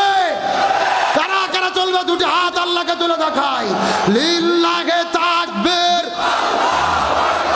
আল কোরআনের আলো সংসদে জালো, সারা বাংলায় জালো, সারা বিশ্বে জালো। লিল্লাহে তাকবীর। আল্লাহ তাআলা কবুল করুক, বলেন আমিন। আপনাদের কি কষ্ট হচ্ছে, রাগ করতেছেন? আর কয়েকটা মিনিট টাইম আমার হাতে আছে, আলোচনা চলবে তো ইনশাল্লাহ, চলবে তো ইনশাল্লাহ। তাহলে চিৎকার করে বলেন রাসূলের আদর্শ মানার দরকার আছে না নাই? আর জোরে বলেন। আমার বন্ধুগণ, মুসলমান ভাইরা, গভীর মনোযোগ লক্ষ্য করুন। আমার নবীজি কত চমৎকার করে হাদিসের মধ্যে বলেন, হাসরের ময়দানে যদি কেউ আমার একটা মৃত সুন্নাতকে জীবিত করতে পারে, হাসরের আগে আমার একটা মৃত সুন্নাতকে যদি কেউ আঁকড়ে ধরতে পারে, আল্লাহ তাআলা তাদের আমলনামার ভেতরে 100টা গলা কাটা শহীদের সওয়াব দান করবে। কয়টা শহীদ বলছি? আর জোরে বলেন। এ মুসলমান ভাইরা, গভীর মনোযোগ। তবে হাদিসের শর্ত হলো, সব সুন্নাত আঁকড়ে ধরলে কিন্তু শহীদের সওয়াব পাওয়া যাবে না, মৃত সুন্নাতকে আঁকড়ে ধরতে হবে। জোরে বলেন, কি সুন্নাত? আরো জোরে বলেন। আল্লাহর এই রাসূলের হাদিসটা বোঝার চেষ্টা করেন। আপনাদের প্রশ্ন করি, বলেন তো, মাথার মধ্যে টুপি দেওয়া কি? আরো জোরে বলেন। বলেন তো, এই সুন্নাত বেঁচে আছে নাকি মরে গেছে? এখনো মরেনি। কেউ টুপি দেয়, কেউ টুপি দেয় না, তার মানে এই সুন্নাত এখন পর্যন্ত মরে নাই। এখন আপনাদের জিজ্ঞাসা করি, বলেন তো দেখি, মুখের মধ্যে দাড়ি রাখা কি এই সুন্নাত কি মরে গেছে? এখন পর্যন্ত মরেনি। কেউ দাড়ি রাখে, কেউ দাড়ি রাখে না, এই সুন্নাতও মরে নাই। এখন আপনাদের জিজ্ঞাসা করি, বলেন তো, খাবার পরে মিষ্টি খাওয়া কি এই সুন্নাত কি মরে গেছে? আমরা কোন সুন্নাত পালন করি আর না করি, এই সুন্নাত কিন্তু পালন করতে আমরা পটু। এ গভীর মনোযোগ, বোঝার চেষ্টা করেন। তাহলে মাথায় টুপি দেওয়া সুন্নাত মরে নাই, মুখের মধ্যে দাড়ি রাখা সুন্নাত মানে নাই, তারপরে অন্য কোন সুন্নাত মরে নাই। একটা মাত্র সুন্নাত বাংলাদেশে মরে গেছে। আপনারা কি বলতে পারবেন ওই সুন্নাতের নাম কি? এ ভালো করে বোঝার চেষ্টা করেন। আমার নবীজি মক্কা থেকে মদিনায় হিজরত করার পরে মদিনা নামক একটা রাষ্ট্র গঠন করলেন। কোরআন দিয়ে মদিনা নামক রাষ্ট্র 10 বছর নবী কোরআন দিয়ে পরিচালনা করলো। আর এই জমিনের ভেতরে এই যে কোরআন দিয়ে রাষ্ট্র পরিচালনা হবে, তামাম পৃথিবীর 195টা দেশের ভেতরে বর্তমানে একটা দেশও বাকি নাই যেই দেশে 100% কোরআন দিয়ে রাষ্ট্র পরিচালনা হয়। তার মানে বোঝা গেল, একটা মৃত সুন্নাতকে আঁকড়ে ধরলে 100টা গলা কাটা শহীদের সব পাওয়া যাবে। এই সুন্নাত মাথার মধ্যে টুপি দেওয়া সুন্নাত নয়, এই সুন্নাত মুখে দাড়ি রাখা সুন্নাত নয়, এই সুন্নাত হলো কোরআন দিয়ে রাষ্ট্র পরিচালনা করা। এ আরো জোরে বলেন। আগামীতে বাংলাদেশ কোরআন দিয়ে পরিচালিত হোক, আমরা কি চাই? কিন্তু বর্তমানে বাংলাদেশে অনেকে ফতোয়া দিচ্ছে যে আগামীতে ইসলাম যদি ক্ষমতায় যায়, ইসলামী দল যদি ক্ষমতায় যায়, কোরআন দিয়ে যদি বাংলাদেশ চলে, একজনের হাত থাকবে না, সবার হাত কাটা হবে। এ ভালো করে ফতোয়া বুঝবেন। কারণ কি, আল্লাহর কোরআন বলেছেন, ওয়াসারিকু ওয়াসারিকাতু ফাকতাউ আইদিয়াহুমা, কেউ যদি চুরি করে, ও ছেলে হোক অথবা মেয়ে হোক, হাত কেটে দিতে হবে। কার কথা? কিন্তু দুর্ভাগ্যজনক ব্যাপার হলো সত্য, এই আয়াতের সঠিক ব্যাখ্যা অনেক নেতাও জানে না, অনেক হুজুরও বলে না। এ কথা কোন না কা? এই আয়াতের সঠিক ফতোয়া জানার দরকার আছে না নাই? চুরি করলে সব চোরের হাত কাটা পড়বে না। চুরি হলো 2 প্রকার। জোরে বলেন, কয় প্রকার? একটা হলো অভাব, আর একটা হলো স্বভাব। আপনাদের প্রশ্ন করি, আপনাদের পাবনাতে 2-4টে আলু চোর, বেগুন চোর, মরিচ চোর, পিঁয়াজ চোর, এইরকম 2-4টে ছেঁচড়া চোর আবুল মফিজ কুদ্দুস কি আছে? আচ্ছা আছে। আচ্ছা বলেন তো, এরা অভাবে চুরি করে না স্বভাবে? হ্যাঁ, ভালো করে বোঝেন, এদের কিন্তু স্বভাব নয়, অভাব। বাজার করার টাকা নাই, স্ত্রীর শরীরে কাপড় নাই, সন্তানের পেটে ভাত নাই, এরা অভাবে চুরি করে। আল্লাহর কোরআন বলতেছে, অভাবে যারা চুরি করবে এদের হাত কাটা হবে না। রাষ্ট্র সর্বপ্রথম এদেরকে 5টা বিষয়ের নিরাপত্তা দেবে: খাদ্য, বাসস্থান, খাদ্য, বস্ত্র, বাসস্থান, শিক্ষা, চিকিৎসা। এই 5টা বিষয়ের নিরাপত্তা দেওয়ার পরে যদি তারা চুরি করে তখন তাদের হাত কাটা পড়বে। এখন আপনাদের প্রশ্ন করতে চাই, আপনাদের পাবনার যেগুলো ছোটখাটো ছেঁচড়া চোর আছে এদেরকে সরকার যদি বাড়ি করে দেয়, 3 সন্ধ্যা গরুর গোশত দিয়ে ভাত দেয়, এরা কি চুরি করবে? যেরকম চুরি করবে। এরা মাথার টুপি দিয়ে হাতের তসবি নিয়ে জিবরাইলের খালাতো ভাই সাথে ঘুরবে রে পাগল। এদের কোনো টেনশন নাই। কিন্তু আপনাদের প্রশ্ন করতে চাই, ওই সচিবালয়ে বসে থাকে, সংসদ ভবনের মধ্যে বসে থাকে, কলমের খোসা মারে কোটি কোটি টাকা চুরি করে যারা বিদেশে নিয়ে যায়, এরা কি অভাবে চুরি করে না স্বভাবে? এই জন্য আল্লাহর কোরআন বলতেছেন এদের কোনো অভাব নয়, এরা হলো স্বভাব। ব্যাংকে কোটি কোটি টাকা রয়েছে, 4-5টা গাড়ি রয়েছে, বেগম পাড়াতে বাড়ি রয়েছে, এরা স্বভাবে চুরি করে। আল্লাহর কোরআন বলতেছে এইরকম স্বভাবে যারা চুরি করবে সর্বপ্রথম এদের হাত কাটতে হবে।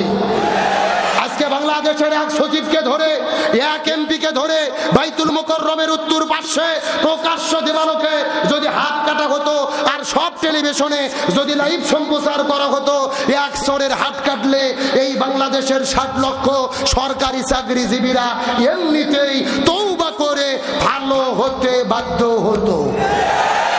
কথা কি ক্লিয়ার না ভেজাল আছে? ভালো করে বোঝেন। সর্বপ্রথম হাত কাটা পড়বে আপনাদের এলাকার চেয়ারম্যানের।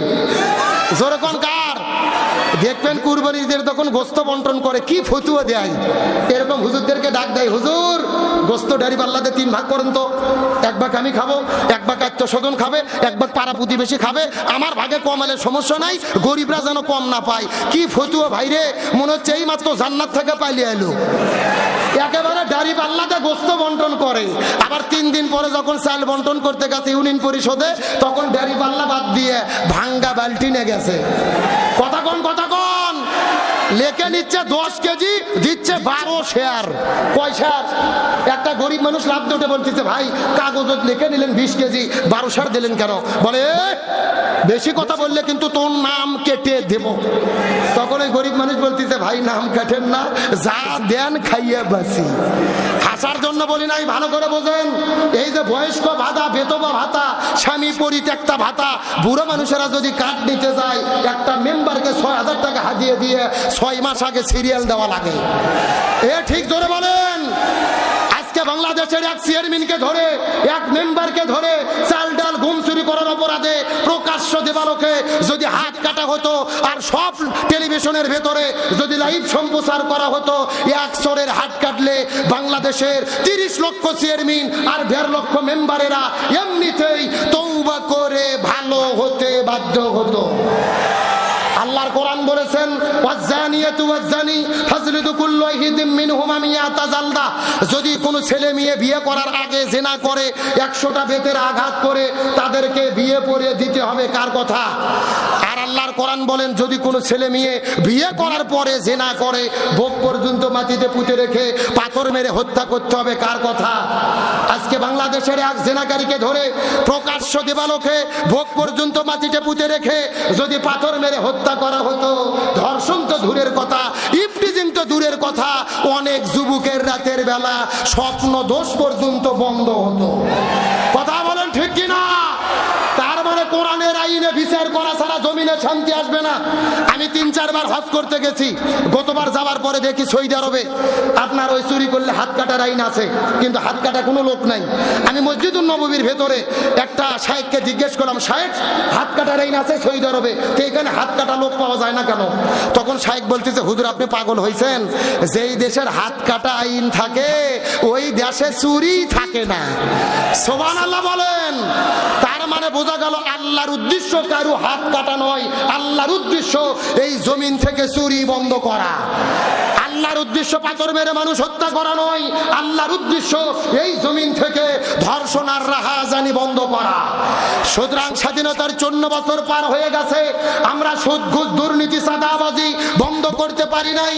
সুতরাং আগামীর বাংলাদেশে, এই বাংলাদেশ থেকে সুদ ঘুষ দুর্নীতি চাঁদাবাজি রাহাজানি ধর্ষণ বন্ধ করে জান্নাতের পরিবেশে কল্যাণকামী একটা রাষ্ট্র গঠনের জন্য কোরআন দিয়ে বাংলাদেশ পরিচালিত হোক, এটাকে আমরা চাই। এই কোরআনের পক্ষে রায় দিতে কারা কারা রাজি আছেন? দুটি হাত আল্লাহকে তুলে দেখান।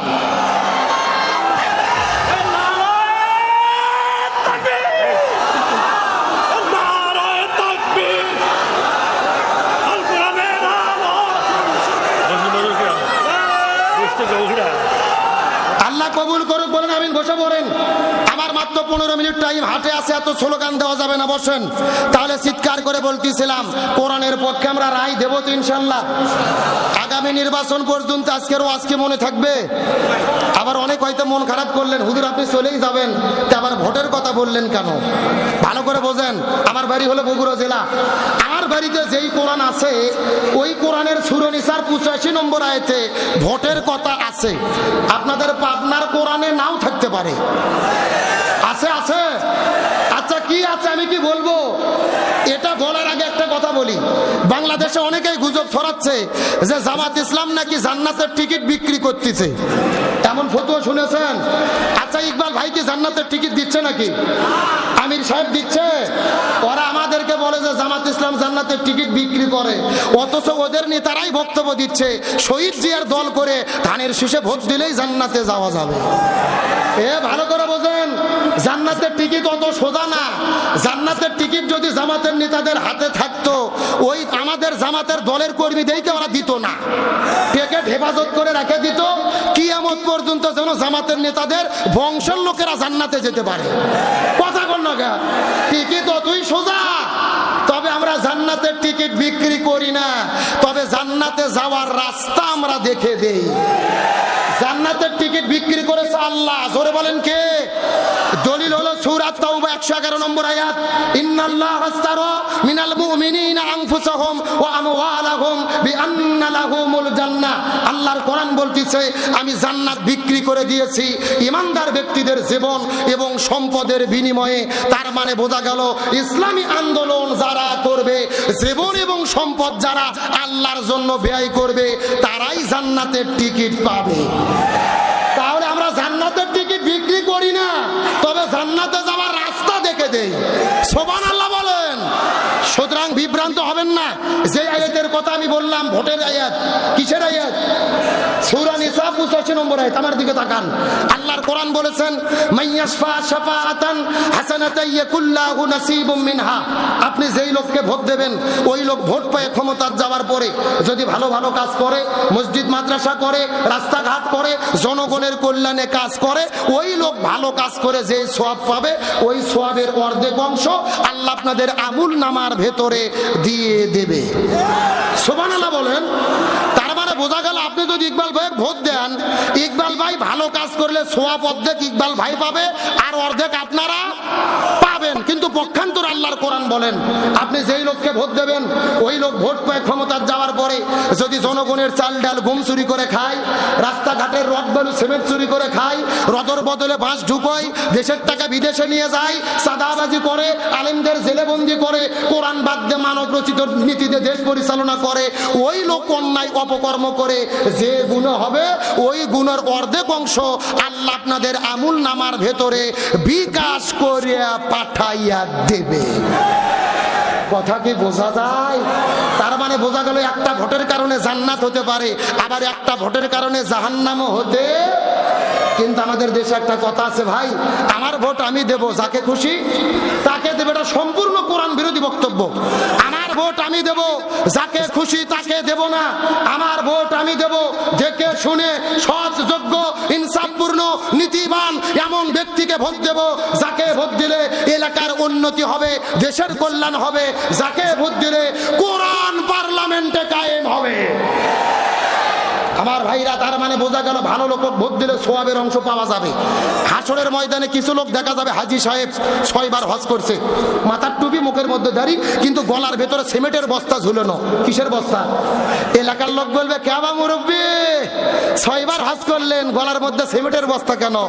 বলবে, হজ ঠিকই করছি বা, কিন্তু একটু অকাম করছি রে। ভোটের দিনে গোপন ঘরত যাইয়ে এমন লোক সিল মারছি, ও ক্ষমতা পাইয়া 200 ব্যাগ সিমেন্ট চুরি করছে, 100 ব্যাগ আল্লাহ দিয়েছে ওর গলার ভেতরে, 100 ব্যাগ আল্লাহ দিয়েছে আমার গলার ভেতরে। হাসরের ময়দানে দেখা যাবে কিছু হুজুরের আমলনামার ভেতরে ধর্ষণের গুণ লেখা। এলাকার মুসল্লিরা বলবে, হুজুর কি খবর, আপনার পিছে নামাজ পড়লাম, ধর্ষণের গুণ ব্যাপার কি, কবে ধর্ষণ করলেন? হুজুর বলবে, আমি তো ধর্ষণ করিনি ভাই, ওই ভোটের দিনে গোপন ঘরত যাইয়া এমন মানুষক সিল মারছি, ও সেল পাইয়া ক্ষমতার যাইয়া 10 জন নিয়ে ধর্ষণ করছে। আল্লাহ 5টা ধর্ষণের গুণ ওর আমলনামার মধ্যে দিয়েছে, 5টা ধর্ষণের গুণ আমার আমলনামার ভেতরে দিয়েছে। জোরে বলেন সুবহানাল্লাহ। কে এ জোরে কর নাউজুবিল্লাহ। তার মানে বোঝা গেল ভালো যাকে ভোট দেবেন, ভালো কাজ করলে সওয়াব পাবেন, ও যদি খারাপ কাজ করে গুণের ভাগ পাবেন। এখন কাকে ভোট দেবেন, বাড়িতে যাওয়ার পরে বিছানাতে শুয়ে চাচিক সাথে করে নিয়ে চিন্তা ভাবনা করে সিদ্ধান্ত নেবেন। না, আমি এখানে বলতে আসিনি যে আপনি দাঁড়িপাল্লাক ভোট দেন, ধানের শীষে ভোট দেন না, এই কথা বলে আমি মার খাবো না। আমি কোরআনের বক্তব্য দিছি, মানা না মানা আপনাদের ব্যাপার। তাহলে বলেন, ভালো মানুষের সাথে থাকার দরকার আছে না নাই? আগামীতে কোরআনের বিজয় আমরা চাই কি চাই না? আল্লাহ তাআলা ইসলামের পক্ষে আমাদের রায় দেওয়ার তৌফিক দান করুক, বলেন আমিন। এইবার বাংলাদেশের যে প্রেক্ষাপট তৈরি হয়েছে, 8 ইসলামী দল একতাবদ্ধ হয়ে গেছে। আগামীর বাংলাদেশ আমরা দেখতে পাচ্ছি, আগামীর বাংলাদেশ হবে কোরআনের বাংলাদেশ। আজকে ঢাকা শহরে দেখেছেন ম্যারাথন মিছিল, হাজারো লক্ষ মানুষ ঘুম থেকে উঠেই দেখতেছে, কেরে এতদিন দেখলাম কি, এখন হচ্ছে কি? কথা বল না গা। তার মানে বোঝা যাচ্ছে যত বাংলাদেশে জোয়ার শুরু হয়েছে, এটা আল্লাহর পক্ষ থেকে দেওয়া নিয়ামত। এই নিয়ামতের আমাদের কাজে লাগাতে হবে। কোরআন বিজয়ের জন্য একতাবদ্ধভাবে আমাদের কাজ করতে হবে। আগামীতে কোরআন বিজয়ের জন্য একতাবদ্ধভাবে আমরা কাজ করতে কি রাজি আছি? কারা কারা রাজি? দুটি হাত আল্লাহকে তুলে দেখাই, লিল্লাহি তাকবীর। আল্লাহ তাআলা কবুল করুক, বলেন আমিন। আলোচনা কি কিছুক্ষণ চলবে? আমার মনে খুবই ভয় ভাই, টাইম কম। গতকালকে ওয়াজ করছি সালাইপুর গোরস্থানে, টানা 3 ঘন্টা, আর আজকে টাইম হলো 1 ঘন্টা। আমি কি ওয়াজ করব? খালি ওয়াজ করছি, টাইম দেখতেছি, আর মিনিট 15 টাইম কি চলবে? আজ থেকে 8 বছর আগে আমি জীবনে প্রথম এসেছিলাম এই পাটনা জেলার বালিয়া হালত গোরস্থান। ইতিহাস মনে আছে? 30 মিনিট পরে জালেমের আমাকে মঞ্চ থেকে নেমে দিয়েছিল, পুলিশ আমাকে ঘেরাও করেছিল, কোরআনের বক্তব্য দিতে পারি নাই। ওই জালেমদেরকে বলতে চাই, আজকে তোমরা পালিয়ে গেছো, তৌহিদি জনতা পাটনায় অবস্থান করতেছে। তার মানে বোঝা গেল কোরআনের বিরুদ্ধে যারা দাঁড়ায় তাদেরকে লাঞ্ছিত করে কে? আলোচনা শুরু করেছিলাম, রাসূলের জীবন আদর্শ মানা ফরজ করেছেন কে? কারণ হলো 3টা, তার মধ্যে একটা কারণ বলেছি, তার কারণ নবী হলো শ্রেষ্ঠ আদর্শ। সুবহানাল্লাহ বলেন। আমার বন্ধুগণ, মুসলমান ভাইরা, গভীর মনোযোগ লক্ষ্য করুন। নবীদের জীবন আদর্শ মানা আল্লাহ তাআলা ফরজ করে দিয়েছেন, এর পেছনে 3টা মাত্র কারণ। প্রথম কারণ হলো নবী হলো শ্রেষ্ঠ আদর্শ। 2 নম্বর কারণটা কি?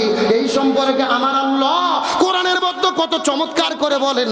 আল্লাহ রাব্বুল আলামিনের ঘোষণা, ওয়া ইন্নাকা লাআলা খুলুকিন আযীম। সূরা করম 29 নম্বর পারা 3 নম্বর পৃষ্ঠার 12 নম্বর লাইন 4 নম্বর আয়াতে কারিমা। তাফসীরে ফি জিলালিল কোরআন আল্লামা সাইয়্যিদ কুতুব শহীদ রহমাতুল্লাহ আলাইহি বর্ণনা করে বলেন, এই পৃথিবীর মানুষেরা ভালো করে বোঝার চেষ্টা করো। আল্লাহ বর্ণনা করে বলে, হযরত আদম আলাইহিস সালাম থেকে শুরু করে ঈসা রুহুল্লাহ পর্যন্ত যত নবী রাসূল এই দুনিয়ার মধ্যে আগমন করেছে, আমি কিন্তু কারো চরিত্রের সার্টিফিকেট দেই নাই, কিন্তু আমি কোরআনে বলেছি, ওয়া ইন্নাকা লাআলা খুলুকিন আযীম। আমি নবীর জীবনের ভেতরে শ্রেষ্ঠ চরিত্র দান করেছি। কিন্তু সাহাবীরা আম্মা জান মায়েশা সিদ্দিকার কাছে যাওয়ার পরে জিজ্ঞেস করে বলেন, আম্মা জান আয়েশা সিদ্দিকা, আপনার কাছে জানতে চাই, বলেন তো দেখি নবীজির চরিত্রটা কেমন ছিল। আম্মা জান ডাকতে বলে, এ সাহাবীরা, তোমরা কি কোরআন পড়ো নাই? সাহাবীরা বলে, হ্যাঁ আমরা কোরআন পড়েছি। এমন সময় আম্মা জান বলেছে, তাহলে তোমরা ভালোভাবে জেনে নাও, পবিত্র কোরআন ছিল যেমন, আমার নবীজির চরিত্রটা ছিল তেমন। একেবারে পবিত্র কোরআন যার, আমার নবীজির প্র্যাকটিক্যাল লাইফ। এ মুসলমান ভাইরা, গভীর মনোযোগ।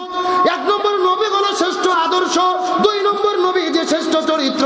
3 নম্বর কারণটাকে এই সম্পর্কে আল্লাহ কোরআনের মধ্যে বলেন কত চমৎকার করে, ও আমার আরসালনাকা ইল্লা রাহমাতান লিল আলামিন। সূরা আম্বিয়া 17 নম্বর পারা 13 নম্বর পৃষ্ঠার 6 নম্বর লাইন 107 নম্বর আয়াতে কারিমা। তাফসীর ইবনে কাসিরের মধ্য থেকে বলতেছি, আল্লাহ তাআলা বর্ণনা করে বলেন কত চমৎকার করে, এই পৃথিবীর মানুষেরা ভালো করে বোঝার চেষ্টা করো। আসমান বলো, জমিন বলো, গ্রহ বলো, নক্ষত্র বলো, জ্যোতিষ্মণ্ডলী বলো, নিহারিকা বলো, আমি আল্লাহ তাআলা এই মহাবিশ্বের ভেতরে যতগুলো জগৎ সৃষ্টি করেছি, প্রত্যেকটা জগতের রহমত স্বরূপ আমি আমার নবীকে প্রেরণ করেছি। এ মুসলমান ভাইরা, গভীর মনোযোগ লক্ষ্য করুন। নবীর মতো এত বড় রহমত এই দুনিয়ার মধ্যে কেউ ছিল, কিন্তু দুর্ভাগ্যজনক ব্যাপার হলো নবীর মতো এত বড় ইতিম এই দুনিয়াতে কেউ ছিল। কথাগুলো ভালো করে বোঝার চেষ্টা করবেন। ইব্রাহিম নবীর উপাধি হলেন খলিলুল্লাহ, আমাদের নবীর উপাধি হলেন হাবিবুল্লাহ। খলিলুল্লাহ তাকে বলা হয় যে আল্লাহকে ভালোবাসে, আর হাবিবুল্লাহ তাকে বলা হয় আল্লাহ নিজেই যাকে ভালোবাসে।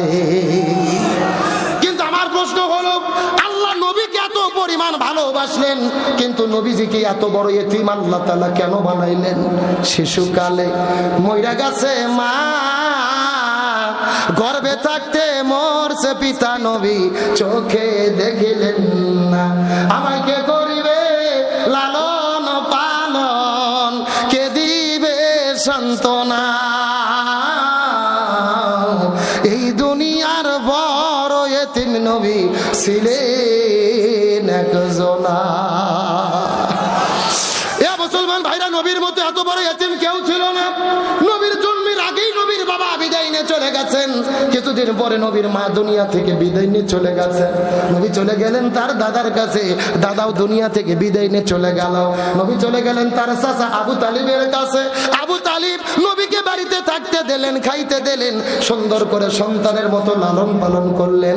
ব্যবসা বাণিজ্য নবীর জন্য ছেড়ে দিলেন। কিন্তু প্রশ্ন করি, বলেন তো, এই নবীর চাচা আবু তালিব কি জান্নাতে যেতে পারবে?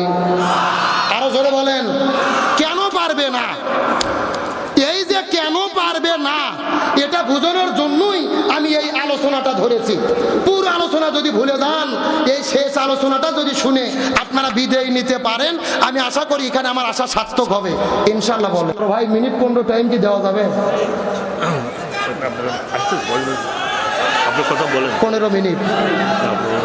এ মুসলমান ভাইরা, গভীর মনোযোগ লক্ষ্য করুন। সময় কম, আমি আপনাদের বেশি কষ্ট দেব না, তাহলে শেষ কথাটা ভালো করে বোঝার চেষ্টা করেন।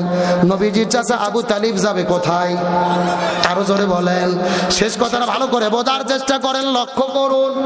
আমার নবীজি আবু তালিব যেদিন দুনিয়া থেকে বিদায় নিয়ে চলে যাবেন, আবু তালিবের কাছে নবীজি যাওয়ার পরে ডাকতে বলে, চাচা আপনার কাছে অনুরোধ করে বলি, একটা বার শুধু আপনি বলবেন লা ইলাহা ইল্লাল্লাহ মুহাম্মাদুর রাসূলুল্লাহ, বলার কোনো দরকার নাই, শুধু আল্লাহকে স্বীকার করেন, আমি প্রয়োজনে আল্লাহর সঙ্গে ঝগড়া করে আপনাকে জান্নাতে নিয়ে যাব। আপনার মুসলমান কথার গুরুত্ব এখনো বোঝেন নাই। পুরো কালেমা লা ইলাহা ইল্লাল্লাহ মুহাম্মাদুর রাসূলুল্লাহ, কিন্তু নবী বললেন পুরো কালেমা পড়ার দরকার নাই, শুধু আপনি লা ইলাহা ইল্লাল্লাহ বলেন, আল্লাহকে স্বীকার করেন, দুনিয়া থেকে বিদায় নিয়ে চলে যাবেন, আমি আল্লাহর সঙ্গে ঝগড়া করে আপনাকে জান্নাতে নিয়ে যাব। এই কথা বলার পরে আমার নবীজি কালেমা পড়ার, নবীজির কথা শোনার পরে আবু তালিব কালেমা পড়ার জন্য চেষ্টা শুরু করলেন। কালেমা পড়বেন, কিন্তু পাশেই ছিল আবু জেহেল আসার পরে ডাকতে বলে, আবু তালিবি তুমি কি কালেমা পড়বা? সারা জীবন বাপ দাদার ধর্ম পালন করলা, মৃত্যুবরণ করার আগে বাপ দাদার ধর্মে কি চুলকালি লাগাই দেবা? মুহাম্মাদের কথা শুনে দিন ধর্ম গ্রহণ করবা? খবরদার এটা করা যাবে না। বাবা দাদার ধর্মকে চুলকালি লাগানো যাবে না। আবু জেহেলের কথা শোনার পরে আবু তালিব কালেমা বললেন না, এই দুনিয়া থেকে বিদায় নিয়ে চলে গেলেন। আমার নবী আবু তালিবের লাশের পাশে গিয়ে হাউমাউ করে করে করে করে করে কান্না শুরু করলেন। আল্লাহর কাছে ডাকতে বলে, আল্লাহ আমার চাচা আবু তালিবকে আপনি মাফ করে দেন, তার থাকার জায়গা জান্নাতের মধ্যে করে দেন। এইরকম বলে বলে কান্না করে যখন দোয়া করে, আল্লাহ তাআলা ডাকতে বলে, ইয়া রাসূলুল্লাহ আপনি কার জন্য হাত তুলেছেন? হাত নামান। ওই লোকটা আপনার চাচা হয়, আমি আল্লাহ ভালো করে জানি। ওই লোকটা আপনাকে বাড়িতে থাকতে দিয়েছে তাও জানি, সময় মতো খাইতে দিয়েছে আমি আল্লাহ সেটাও জানি, আপনাকে লালন পালন করেছে সেটাও জানি। কিন্তু আপনি কে তো সে ভালোবেসেছে, অনুসরণ করে নাই। আমি আল্লাহ হুকুম করেছিলাম, ওমা আতাকুমুর রাসূলু ফাখুযু, নবী যেটা বলবে, নবী যেটা করতে বলবে সেটা করতে হবে। কিন্তু আপনি কালেমা পড়তে বললেন, কিন্তু আপনার চাচা কিন্তু কালেমা পড়ে নাই। তার মানে বোঝা গেল আপনার চাচা আপনাকে ভালোবেসেছে কিন্তু অনুসরণ করে নাই। এই জন্য আমি আপনার চাচাকে মাফও করব না। হেদায়েতের দোয়া করে কোনো লাভ হবে না। হেদায়েত হলো আমি আল্লাহ আমার হাতে, আমি যাকে খুশি হেদায়েত দান করি, যাকে খুশি বঞ্চিত করি। আপনি বলে কোনো লাভ হবে না। আপনার চাচা আপনাকে ভালোবেসেছে কিন্তু অনুসরণ করে নাই। এই জন্য আমি আপনার চাচাকে মাফও করব না, আর আবু তালিবকে কখনোই জান্নাতে দেব না। আপনার মুসলমান শেষ কথাগুলো মাথার মধ্যে ঢুকান। নবীকে বাড়িতে রাখলেন, খেতে দিলেন, জায়গা দিলেন, লালন পালন করলেন, কিন্তু ভালোবাসলেন, কিন্তু অনুসরণ না করার কারণে আল্লাহ তাকে জান্নাতের মধ্যে ঢুকাই দেবে না। এই আলোচনার দ্বারা শিক্ষা হলো, আপনার মুসলমান, এই বাংলাদেশের ভেতরে আমরা 90% মুসলমান, আমরা মুখে মুখে নবীর প্রতি দরুদ পাঠ করি। মসজিদের ভেতরে ইয়া নবী সালাম আলাইকা বলি, নবীর নাম মুখে মুখে জপি, নবীর নামে দরুদ পড়ি, নবীর নামে ইয়া নবী সালাম আলাইকা বলি, কিন্তু নবীর আদর্শ গ্রহণ করি না, আদর্শ কায়েমের আন্দোলন করি না। একেবারে সোজা কথা, যারা শুধু মুখে মুখে নবীকে ভালোবাসবে কিন্তু নবীর আদর্শ প্রতিষ্ঠার আন্দোলন করবে না, ওই নবীর আদর্শ দিয়ে জীবন চালাবে না, রাষ্ট্র চালাবে না, এই সমাজের ভেতরে নবীর আদর্শ বাস্তবায়নের আন্দোলন করবে না, এদেরও পরিণতি ওই আবু তালিবের মতোই হতে হবে। আরো জোরে বলেন। নবীকে ভালোবেসেছে, খাবার দিয়েছে, সন্তানের মতো লালন পালন করেছে, তারপরে জান্নাতে যাবে কারণ একটা, শুধু ভালোবেসেছে, অনুসরণ করে নাই। আজকে বাংলাদেশে নবীকে ভালোবাসার লোকের অভাব নাই, নবীর নামে দরুদ পড়ার লোকের অভাব নাই, নবীর নামে ইয়া নবী সালাম আলাইকা বলার লোকের অভাব নাই। তবে এই জমিনের ভেতরে নবীর আদর্শ কায়েমের আন্দোলন করার লোকের বড় অভাব। আমি শেষ কথা বলবো আলোচনার শেষ প্রান্তে।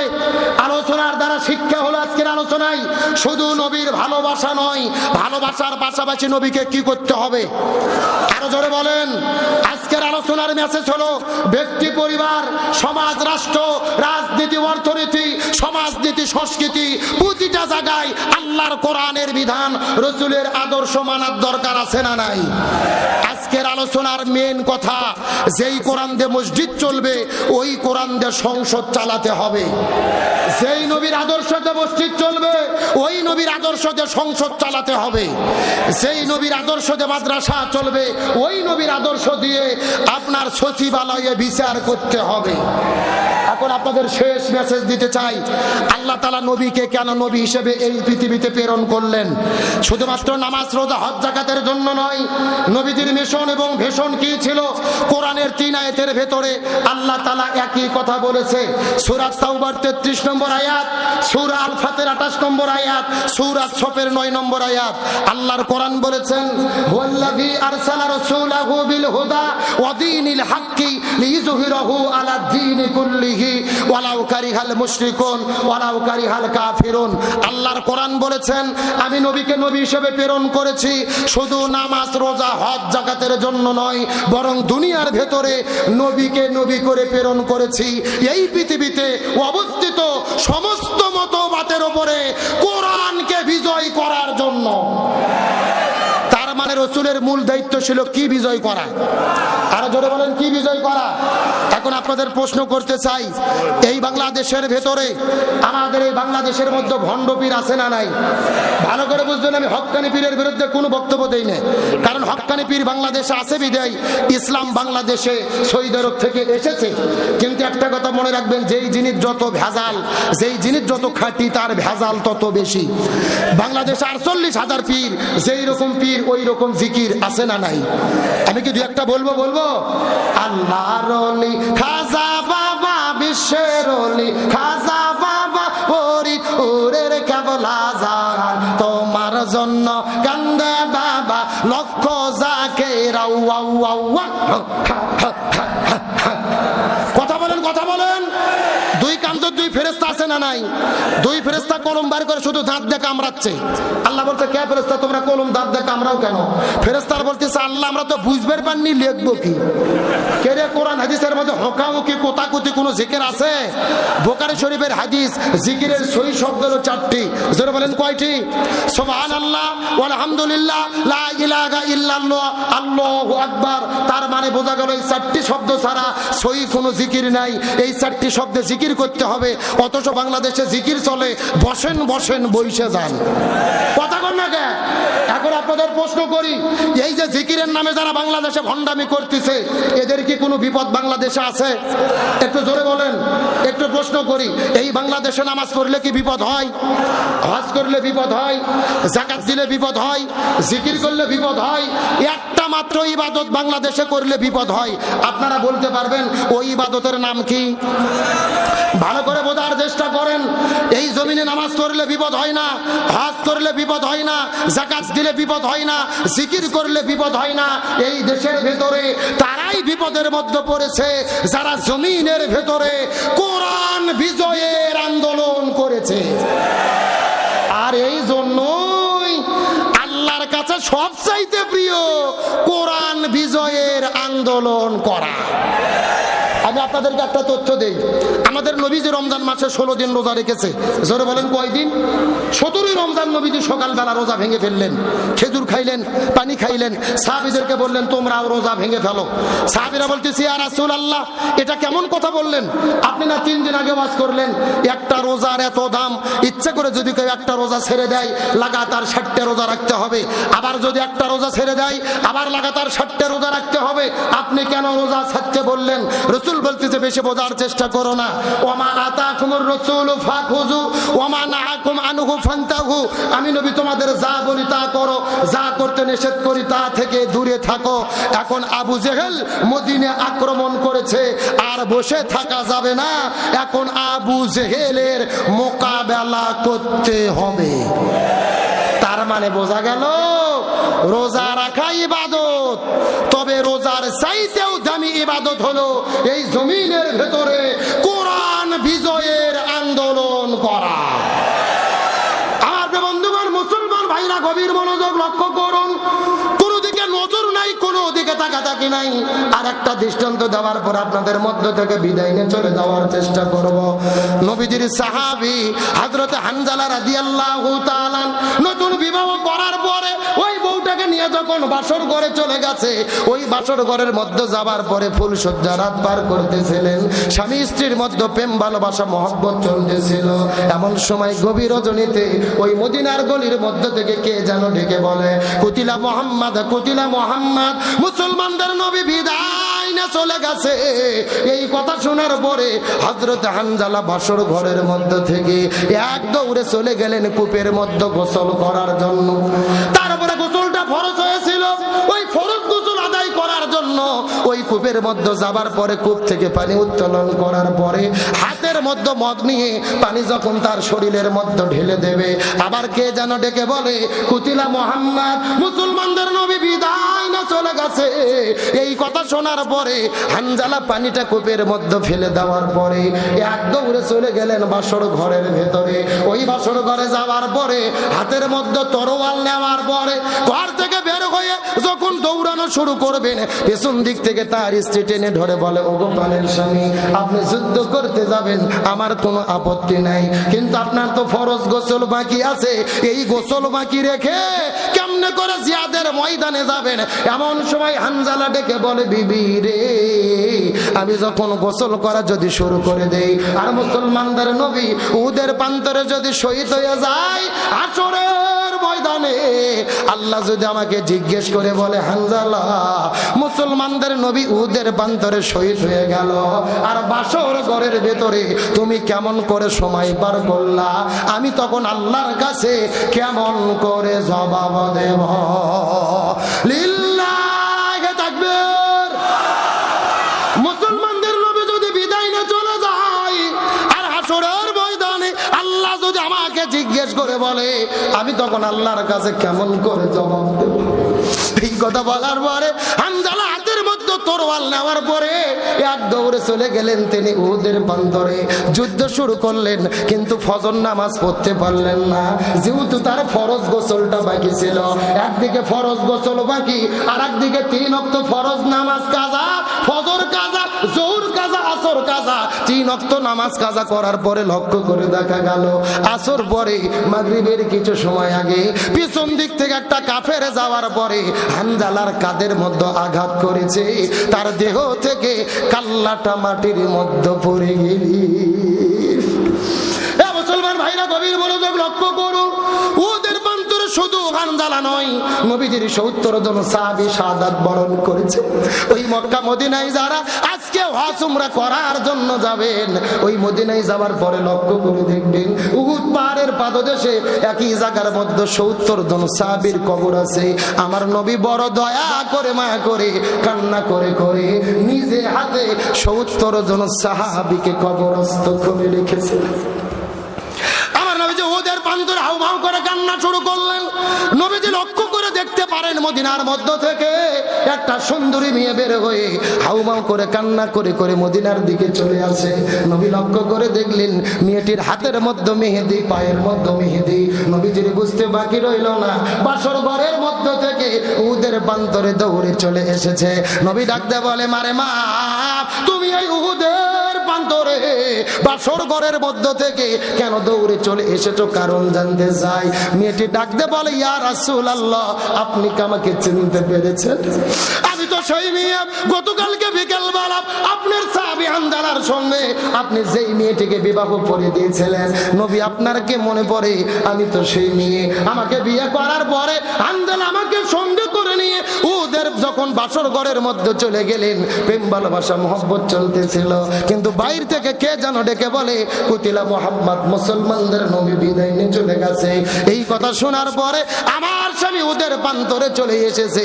আমি কিছুক্ষণ আগে জানতে পেরেছি আসর নামাজ, আসর পরে আমার স্বামী দুনিয়া থেকে বিদায় নিয়ে চলে গেছে, শাহাদাত বরণ করেছে। ওগো নবী, আপনি ভুল বুঝবেন না, মনের মধ্যে কষ্ট নেবেন না, আমার স্বামী দুনিয়া থেকে বিদায় নিয়ে চলে গেছে, এই জন্য আমি কান্না করি না রে। আমার কান্না করার কারণ হলো আমার স্বামীর ফরজ গোসল বাকি আছে। আপনি একটু আমার স্বামীর জন্য গোসলের ব্যবস্থাটা করে দেবেন। লিল্লাহি তাকবীর। আমার স্বামী দুনিয়া থেকে বিদায় নিয়ে চলে গেছে, এই জন্য আমি কোনো কান্না করি না। আমার কান্না করার কারণ আমার স্বামীর ফরজ গোসল বাকি, আপনি একটু গোসলের ব্যবস্থাটা করে দেবেন। এই কথা বলার পরে আমার নবী সাহাবীদেরকে দায়িত্ব দিলেন, এ সাহাবীরা তোমরা ভালো করে খোঁজো তো দেখি হানজালার লাশটা কোথায়, হানজালাকে গোসল করে দিতে হবে। লিল্লাহি তাকবীর, লিল্লাহি তাকবীর। প্রধান বক্তার আগমন, মাহফিলের পক্ষ থেকে, দারুল আমান ট্রাস্টের পক্ষ থেকে, পাবনাবাসীর পক্ষ থেকে প্রধান বক্তার আগমন, ডক্টর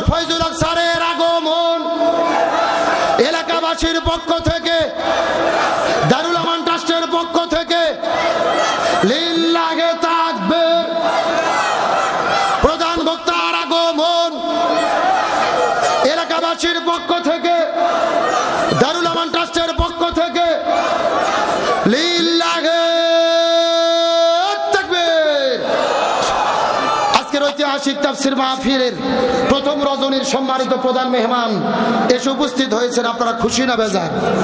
আরো ধরে বলেন খুশি না বেজার? আলহামদুলিল্লাহ, স্যার এর আগেও এসেছেন, আজকেও এসেছেন। আমি ইনশাল্লাহ 2 মিনিটে শেষ করে দেবো। 2 মিনিট, যারা যেখানে আছেন বসে পড়েন, কোনো দিকে তাকাতাকি নাই, আমি শেষ করে দেবো ইনশাল্লাহ। আল্লাহ তাআলা যেন আমাদের আজকের প্রধান মেহমান ডক্টর ফয়জুল হক হাফিজাহুল্লাহ স্যারকে কোরআনের কথাগুলো সঠিকভাবে বলার তৌফিক দেয়, বলেন আমিন। তাহলে চিৎকার করে বলেন সাহাবী হানজালার কি গোসল বাকি? আরো জোরে বলেন।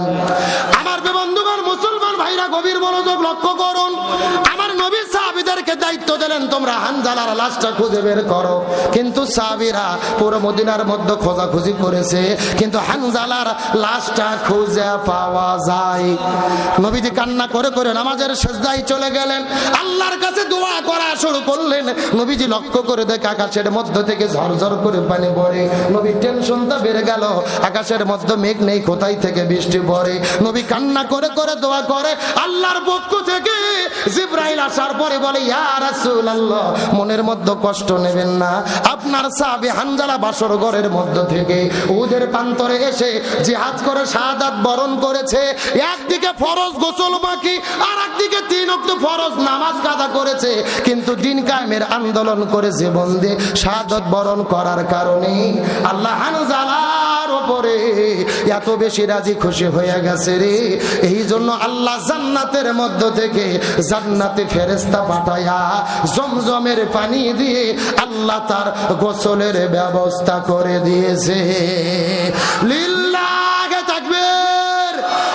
আপনার মুসলমান শেষ কথা বোঝেন, একদিকে ফরজ গোসল বাকি, আর একদিকে 3 ওয়াক্ত ফরজ নামাজ কাজা, কিন্তু দিন কায়েমের আন্দোলন করার কারণে জান্নাতের ফেরেশতা এসে গোসলের ব্যবস্থা করেছে। তার মানে বোঝা গেল, আল্লাহর কাছে ফরজ গোসলের চেয়ে, ফরজ নামাজের চেয়ে সব চাইতে প্রিয় হলো এই জমিনের ভেতরে কোরআন বিজয়ের আন্দোলন করা। এই জন্য আল্লাহর কোরআন বলেছেন, ওয়া ওয়াসাইনা বিহি ইব্রাহিম ওয়া মুসা ওয়া ঈসা আন আকিমুদ্দিন ওয়া লা তাতাফাররাকু ফি। আল্লাহর কোরআন বলেছেন, এই জমিনের ভেতরে হযরতে মুসা, ঈসা, ইব্রাহিম আলাইহিস সালাম, আমি যত নবী রাসূল প্রেরণ করেছি, সব নবী রাসূলের দায়িত্ব ছিল তারা যেন জমিনে দ্বীন কায়েম করে। আমাদের নবীর মিশন এবং ভীষণ ছিল এই জমিনে দ্বীনকে বিজয়ী করা। সুতরাং আজকের আলোচনা থেকে আমরা কি সিদ্ধান্ত নিতে পারি, আপনার মুসলমান এই জমিনের ভেতরে নবীর আদর্শ গ্রহণ করে এই কোরআন বিজয় করার জন্য আমৃত্যু কাজ করে যাব, এই শপথকে আমরা নিতে রাজি আছি? কারা কারা রাজি? দুটি হাত আল্লাহকে তুলে দেখান। লিল্লাহি তাকবীর। হয় নাই? হাত টান টান কোটান তো দেখি, হাত টান টান কোটান। সবাই মুষ্টি করে নে, মুরবি মুরবি মুরবি, হাত উঠান। সবাই একটু গলা কাকার দাম তো দেখে। হ্যাঁ, লিল্লাহি তাকবীর। কোরআনের আলো সংসদে জালো, সারা বাংলায় জালো, সারা বিশ্বে জালো। দুনিয়ার মুসলিম ইসলামের শত্রুরা কোরআন আছে যেখানে, হাদিস আছে যেখানে, কোরআন ছাড়া অন্য কিছু, হাদিস ছাড়া অন্য কিছু